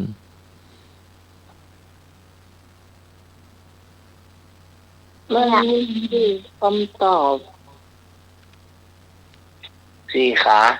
เจ้าตามนเจ้าคนกินมันบอกกินคนบอกกลัวมันมากกว่าคนเนี่ยฮะตามนว่ะไม่เคยได้ยินอ่ะรถยนต์ยังสี่ขาตามนคนกินมันบอกกินคนกลัวมันบอกกลัวคน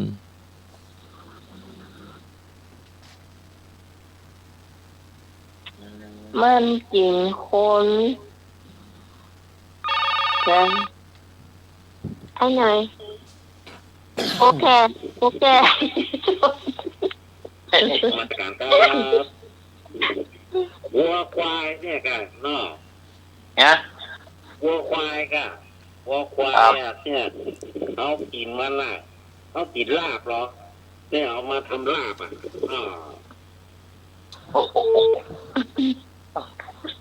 ไม่รู้อ่ะไปก่อนไม่กินแล้วไม่รู้ตามนว่ะสี่ขาตามนแต่จะแม่นพ่อนั้นแต่จะแม่นนะสี่ขาตามนคนกินมันมากินคนกลัวมันมากลัวคนไม่แม่นแล้วค่ะถ้าคนกลัวมันบอกกลัวคนตามนกลัวมันนี่น่าจะมี2 คำตอบ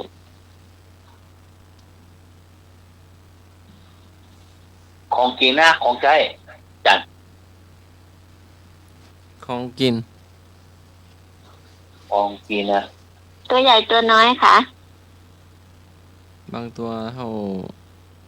อองมือบางตัวก็น้อยกว่าอองมือ น่ะ แมงมุม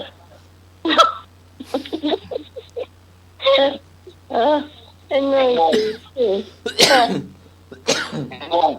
ม่วงด้วงอะไรล่ะอีหิด อย่าง มันเท่า มีสี่ขาล่ะกบ ถูกต้อง อ้าว ก่อนถูกต้องเว้ยอบ นึกขึ้นได้ว่ามันมีสีขาตามเรือมันโตบนก็โตเริ่ม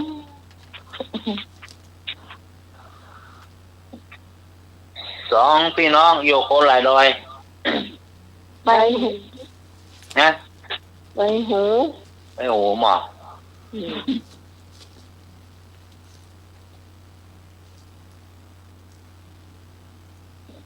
ไอ้หนุ่ยใส่แว่นเกี่ยวอะไร เกี่ยวกับอะไร เกี่ยวหู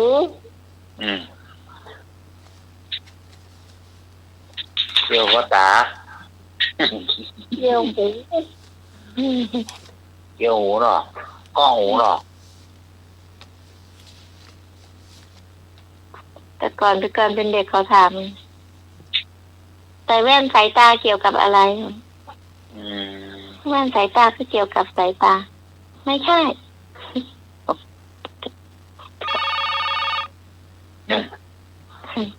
มีคนรอบรู้ นมัสการครับ ครับ ไม่ใช่เกี่ยวนี่ มันเกี่ยวกับเท่ครับเนาะ ครับ เท่ครับหล่อครับเนาะ มีอยู่คนเดียวเนี่ยมัน ใช้แว่นตาเลแบนก็สีใหญ่ก็รอลูกนี่มารอละก็ต้อง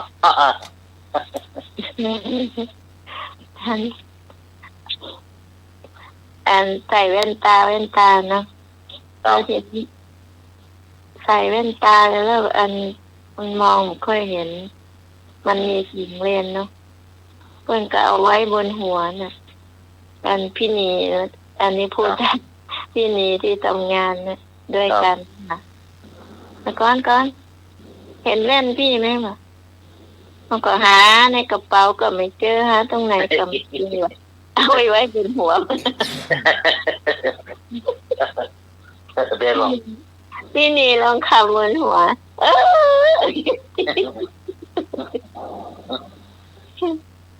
มันลืม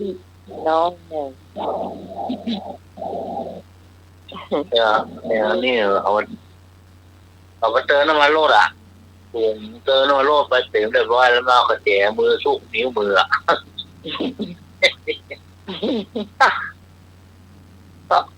เป็นไปเดินแม่มาสุกมือกระแจวงมาเนาะสุกมือแล้วหมดสุกมือกำมันก็ซ้อกระแจรถเครื่องนี่แน่นะ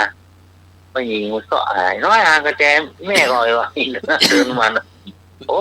มันไม่เอาไว้ไหนอ่ะเปิดรถได้ไหนอ่ะโอ้เจียวไปเจียวมาเมื่อกำจะตางหรออ่ะแล้วหาการน้ำมันผมไม่ห้ามเนาะมือห้านะ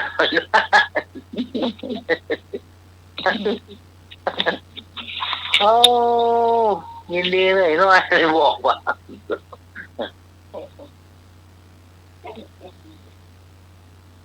เปิดกระแจแล้วมามือสุกไว้กำไว้กำจะตางเลยอ่ะต้องหากระแจรถสตาร์ท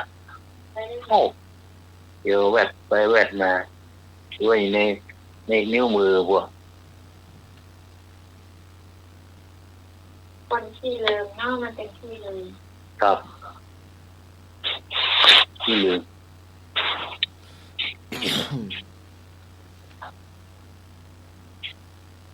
รีบมาใช่ จะสมัครถาม เจ้า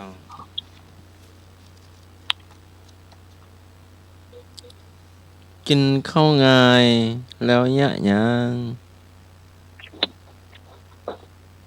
กินข้าวง่ายแล้วยะหยังคนสมัยก่อนนู้นน่ะ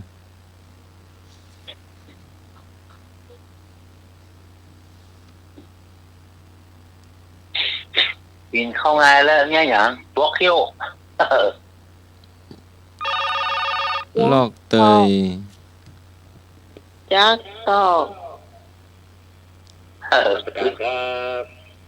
ครับ ตอบว่าได้ กินข้าวงานแล้วก่อนแยกการกะเนาะแยกการกะโอ้ยสปาสเปดอ่ะแล้วแต่เปิ่นแต่ไปปลูกผักปลูกไม้ปลูกอย่างกระจ้างเด้อเนาะครับ ลงเลยตอกต้นตอก จักตอกหรอ กินข้าวง่ายแล้วยะหยังลอกเตยเลื่อยตอกเป็นจะไรลุงหนึ่ง มันเป็นคำผวน ต้องควรหรอจักตอกอ่ะไม้ไผ่นะค่ะ เลยตอกเล่ามาจักเป็นสารเป็นเส้นนี่ เส้นหรอจักตอกอ่ะ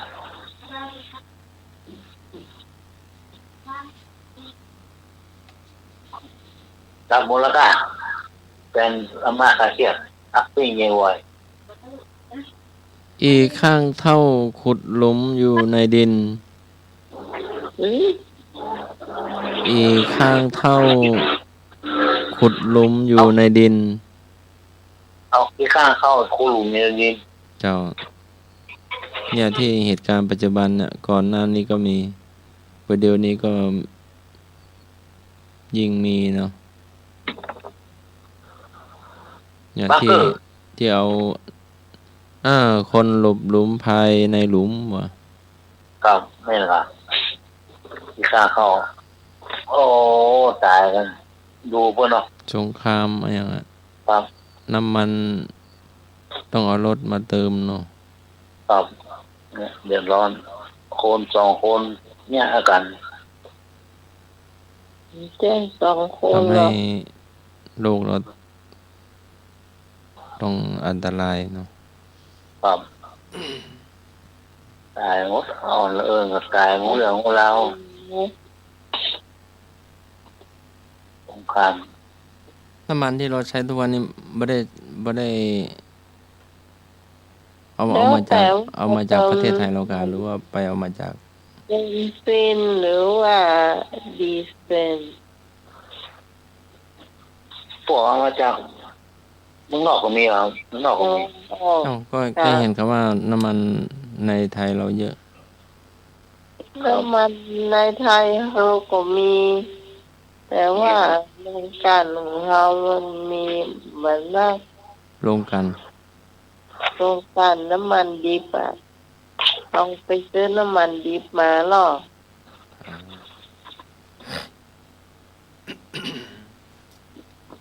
สงครามมันเริ่มดี กันเรา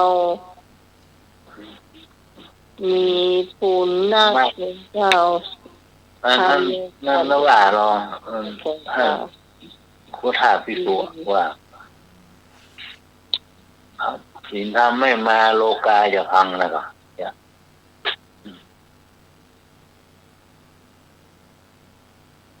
มีแต่อะไรเนี่ยเริ่มแล้ว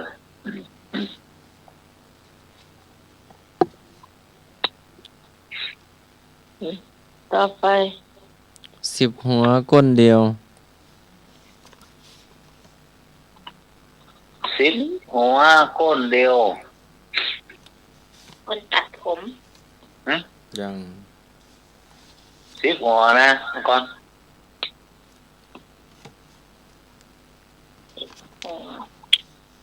ไอ้ฮอนมาเศร้าเราประกาศค่ะ ฟังอยู่หลับตื่น มา 10 หัว ก็อย่างพี่กรณ์ตอนนั้นพี่กรณ์ผ่าตามมาใหม่ๆพี่กรณ์ก็ฟังเดี๋ยวก็หลับตื่นได้มาฟังเดี๋ยวก็บันได้เดี๋ยวก็หลับ หัวเดียวก็ 10 หัว หัวก้นเดียว ก้นเดียวอ่ะ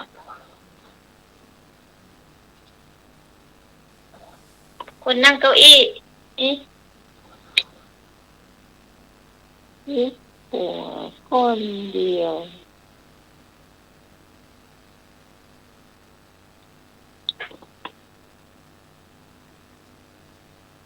นี่เป็นของใช้เหรอ ของกินหรอ อืมเป็นของเคี้ยว 10 หัวคนเดียว เป็นของเคี้ยว ของเคี้ยวคนโบราณ แล้วก็เคี้ยวมันมั่นดีว่ะ มา อ๋อ มาสิหัวคนเดียว ก้นสามากแล้วกะเนาะ ไม่รู้นะมันปากกระตือมันเขียนงั้นน่ะเป็นจะได้นะ อืม มีก้นเดียวกะคือจะได้ ครับที่สามแล้วกะที่สามมากแล้วกะ ท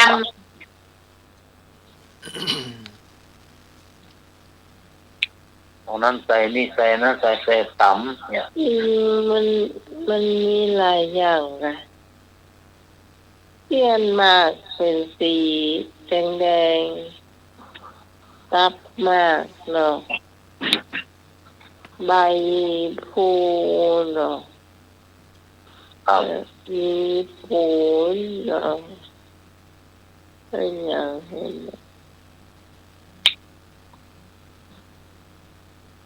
พี่กรณ์เห็นแม่พี่กรณ์กินมันมีหมากเนาะ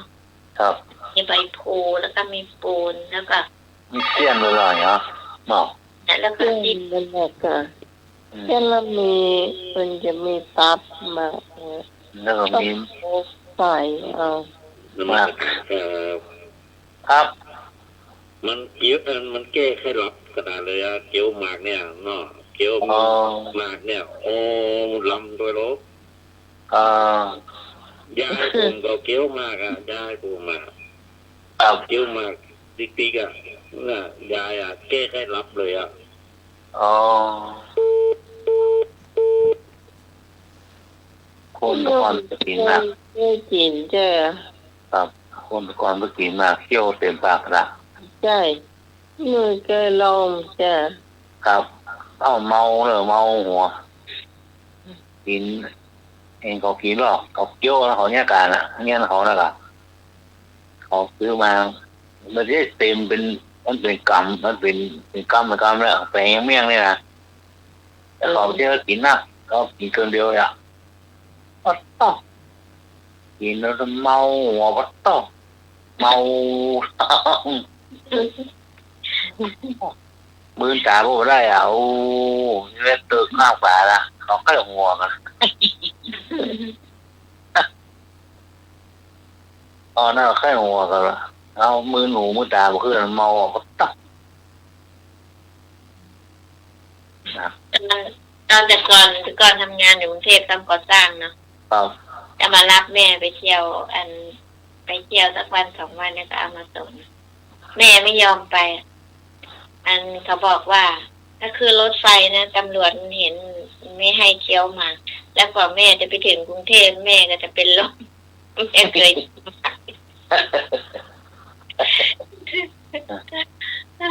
กินมากเลยมันหอมนะ จ้ะแม่เคยไปไม่ยอมไป ครับ กินเนื้อกินตัวออกหอม ออกเนื้อตัว แต่ก่อนชอบกินเปลือกไม้อ่ะ ที่มันกินแล้วมัน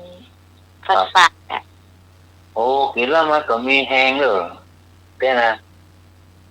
กิน ก็เหมือน กิน ช แล้ว อ นะ บกินเมี่ยงเลยก้าน้อยหน่อย ครับนี่นะนี่เขากินเมี่ยงนะมันเคี้ยวแล้วนะมันเปียกอ่ะมันยังเหมือนกันแดงเลยหรอโอ้มือหมูมือตาบ่ขึ้นนะ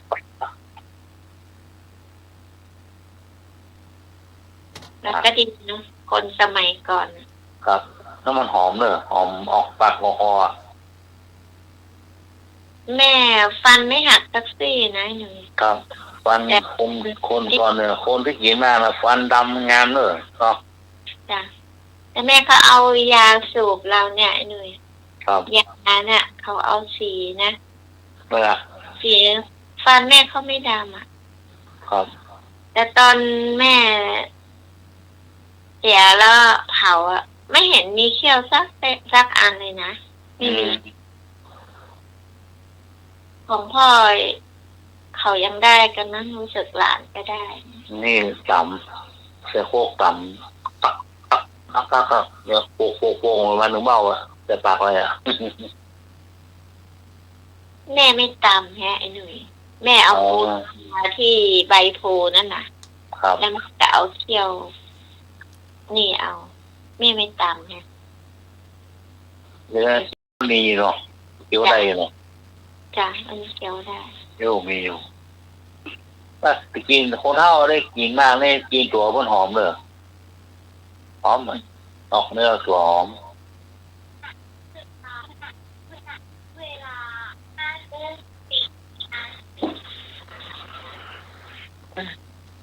ก็ เดือน3เดือนจีลี่เดือน4ปาลาเดือน5ปกลกเป็นลูกมน เดือน3จีลี่เดือน4ปาลาเดือน5ปกลกเป็นลูกมน มะม่วง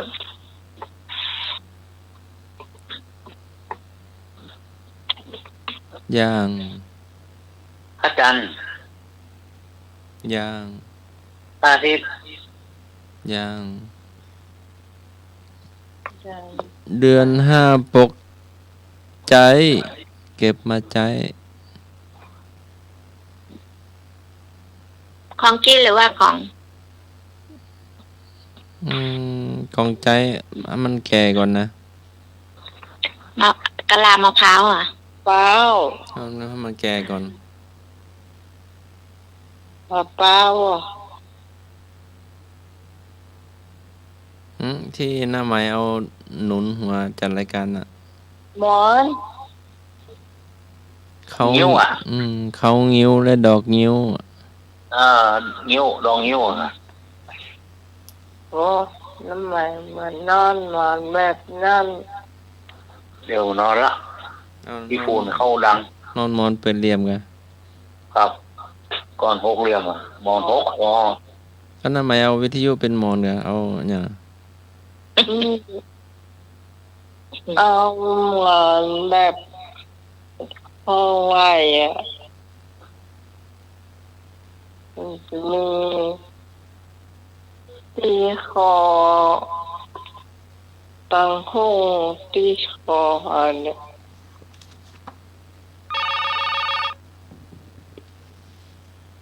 นมัสการครับ ครับ โอ้สมัยต้นสมัยแตะกอนเพิ่นมีต้นยิ้วนักเนอโตเอามาทำฝ้ายเนี่ยทำอย่างเนี้ยทำหมอนทำสาลีเนี่ยยัดสาลีเนี่ย โอ้แตะกอนเพิ่นทำกันโลกเนี่ยส้มกระถือกันนะเพื่อมาทำสาลีนี่โอ้ฝ้ายนักขนาดนะยิ้วเนี่ยเนาะครับนมัสการครับ ตอนนี้6นะก็ต้นเมื่อก่อนนาแข็งเนื้อแต่วันนี้สนับ เจ้า ที่บ้านพี่กรณ์ต้นงิ้วไม่ใช่งิ้วที่เอาแล้วเอามากินนี่หรือเปล่าไอ้หนุ่ย ให้แม่นาว ถ้าบ้านพี่กรณ์ลูกมันจะยาวๆอย่าเขียว ต้นนิ้วน่าเงินถ้ามันแตกนะมันจะผิว ใช่ มันจะมีเม็ดเลย มันแก่มันปุ้ง อ แล้ว ย่าง เนาะ นี้ที่พี่กรณ์ไปเก็บอะใส่ขนมเส้นมันจะเป็นทำอย่างละ งั้นดอก อันนั้นบ้านพี่กรณ์เรียกเงาอ่ะ เพราะว่าลูกมันยาวเนาะมันจะเท่าประมาณเท่าแขนเราเนี่ยแล้วมันหมายถึงว่าก็เขียวๆเนาะพอถ้ามันสีเข้มๆมันก็จะแก่ละเดี๋ยวนี้ไม่เห็นมีสูญพันธุ์ไปทางไหนไม่รู้แต่ก่อนบ้านพี่กรณ์เยอะนั่นแหละเขาทำหมอนทำอะไรนะ แต่ก่อนบ้านน้องก็เหมือนที่ปลูกนะแต่มันปลิวจากบ้านทุกคนอื่น ถ้ามันเริ่มแตกแล้วก็สอยมันลงเนี่ยเดี๋ยวนี้ไม่เห็นมีที่ไหนนะก็จะสูญพันธุ์ไม่รู้ มีแล้วเนาะให้0,000แล้วเนาะ ที่บ้านพี่กรณ์เขาเรียกเงาอย่าไม่เรียกงิ้ว เวลาถ้ามันแก่ใช่ไหมเขาก็เอาแกะใส่แล้วก็ใส่ไอ้นี้เนาะใส่ไอ้เหมือนสาตะกร้านั่นนะ แม่น แล้วเปิ้นก็ทำไม้ ให้มันมีไอ้เหมือนไม้ที่เราจะจ่อยมะม่วงนั่นเนาะให้มันมีตรงกลางนั่นเนาะแล้วเปิ้นก็เอาอันนั้นใส่ในตานะแล้วเปิ้นก็ปั่นไปปั่นมาแล้วก็เม็ดมันก็จะออก แม่นมันก็จะเหลือแต่อันนั้นมันเหลือแต่ใยมันขาวๆอ่ะ ครับ นั่นแหละแต่ที่เดี๋ยวนี้ไม่เห็นนะที่ไหนก็ไม่มีฮะ ก่อนบ้านพี่กรมีเยอะ มันเหมือนจะสูญพันธุ์หรือไง มีหนามด้วยเนาะ จะมันมีหนามน้อยๆมันไม่ใช่เหมือน บางต้นมันก็ไม่มีหนุ่ยบางต้นมันก็มี ครับพวกนี้เนี่ยไม่ได้เรียกหรอกมันมีอย่าง จ้ะ เรียกครับผม มันไม่มีแล้ว มันสูญพันธุ์ไปหมดแล้วก็ตัดขว้างหมดแล้ว อ๋อ มีแล้วบัดนี้เราต้องซื้อยิ้วจากที่อื่นมายิ้วอ่ะก็ต้องไปซื้อที่อื่นมาก็นมัสการก็ อ๋ออ๋อ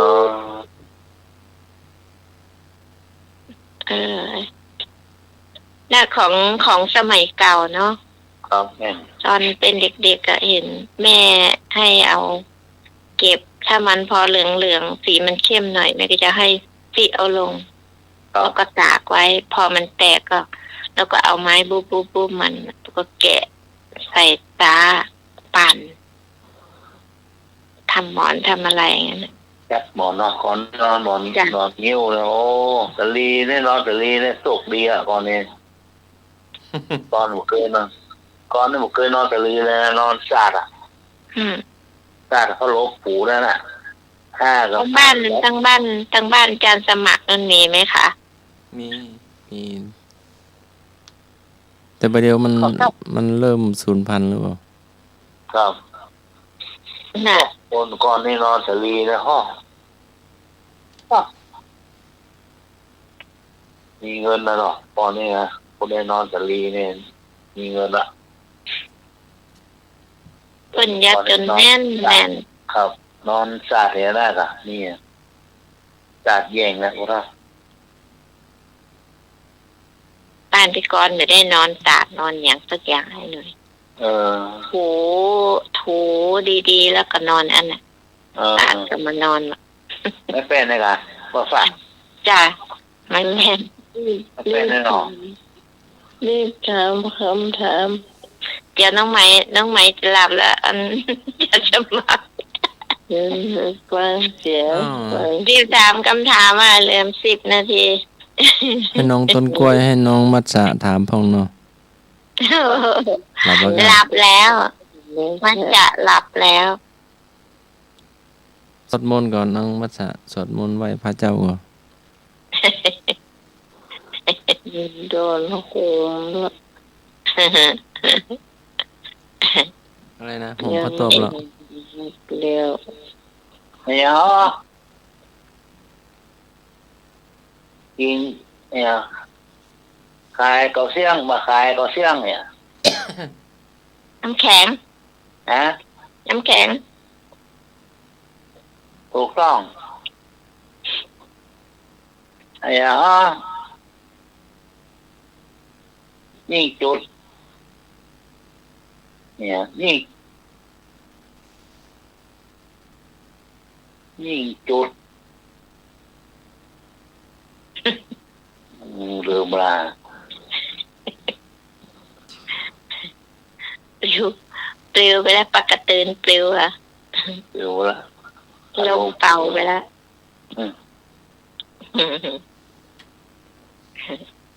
เนี่ยใส่หมวกแดงวิ่งชนกำแพงไฟออกมาเป็นเส้นเป็นสาย ไม่คิดไว้ ฮะ ไม่คิด ไม่คิดไว้ ให้กี่ไฟเนี่ยยิ่งตัดยิ่งยาว ผม ฮะ ผม อย่างอ๋อ ยิ่งตายิ่งยาวอ๋อไม่ใช่ผมยิ่งตายิ่งยาวถนน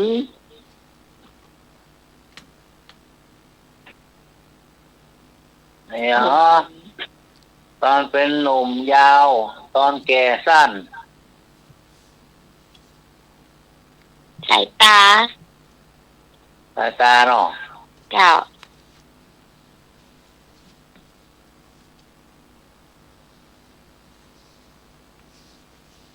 อย่าง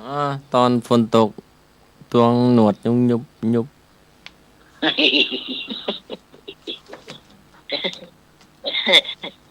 อย่างให้หน่อยถ้าเคยได้ยิน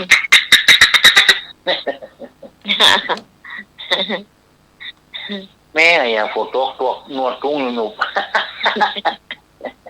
จิ้งกุงอ่ะ ฮะ จิ้งกุงอ่ะ สงสัยแม่ที่คือละ ฝนตกน้ำท่วมมัน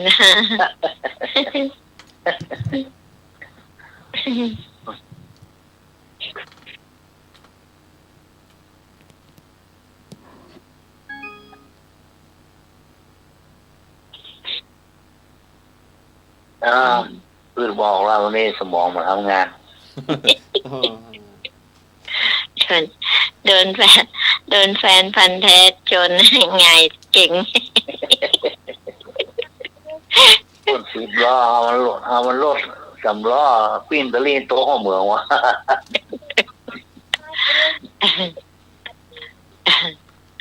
เดี๋ยวจะเอาแบบเพลินผมแดนนี่แหละ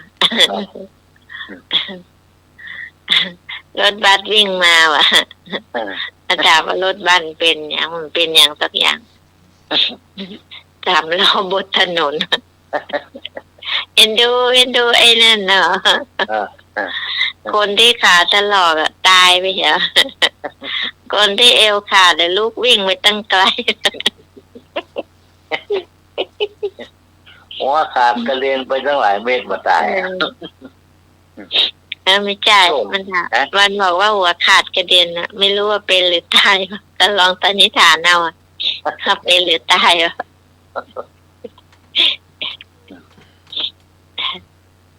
จะเอาแบบเพลงไม่พดก็ได้นะทำงานสบายอ่ะอันบอกให้วิ่งถือธงนำหน้ารถไฟไว้หน่วย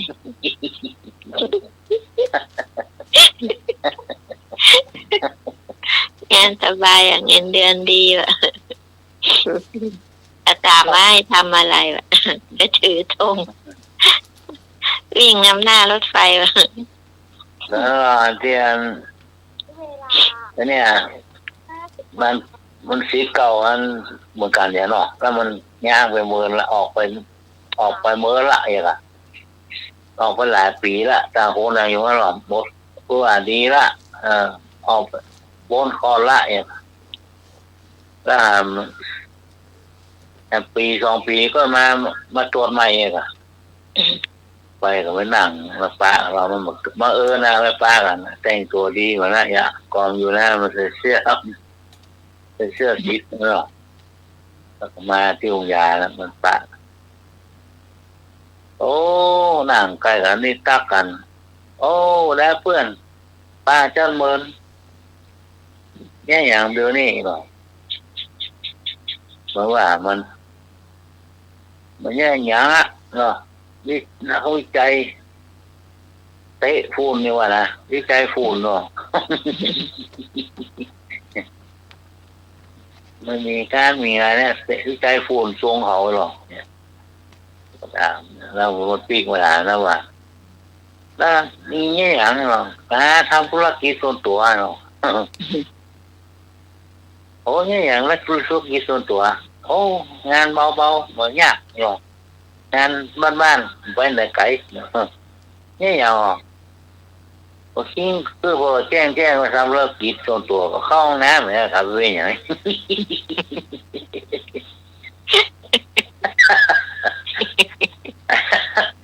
นั่นวิจัยฝุ่นการมันเบยป้าให้หรอหมอห้องมาลาบะ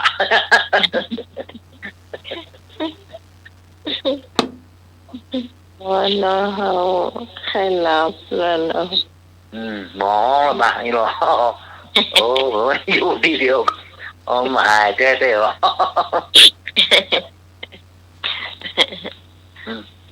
นี่มาหายแท้ๆอ่ะนักวิจัยฝุ่นเตะฝุ่นวันๆเมียเนาะสู้นี่ได้นะทำภารกิจส่วนตัว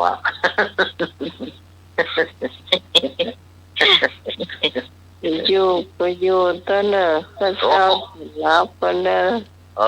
ไม่ลาเลยลาไม่กลับเลย อยู่จ้างสะพานก็มาอยู่อ่ะ สำหรับคำคืนนี้ขอบคุณพระอาจารย์พระครูสมุวิศวะธุรกิจเจ้าภูมิในการสถานีที่เมตตาเวลาให้กับรายการธรรมะคลายเครียดขอบคุณพระครูบดิกาสมัครยานะสีโลเจ้าขอบคุณในหน่วยเจ้าขอบคุณพิการเจ้า จ้า คุ้มครองพระรัตนตรัยปกป้องให้มีความสุขกันทุกคนสำหรับพระเจ้าพิสมัยสุริยดรเราจะมาพบปะกันใหม่3 ทุ่มถึงเที่ยงคืนวันพรุ่งนี้สำหรับวันนี้สวัสดีเจ้าครับผมรับดีฝันดีครับอายุวันโนสุขังพลัง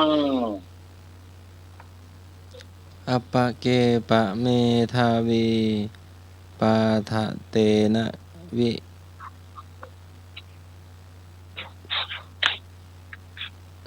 คะโนสมุทธาเปติอัตตานังอนุอักขิวะสุนทะมังผู้มีปัญญาเฉลียวฉลาดย่อมตั้งตนไว้ด้วย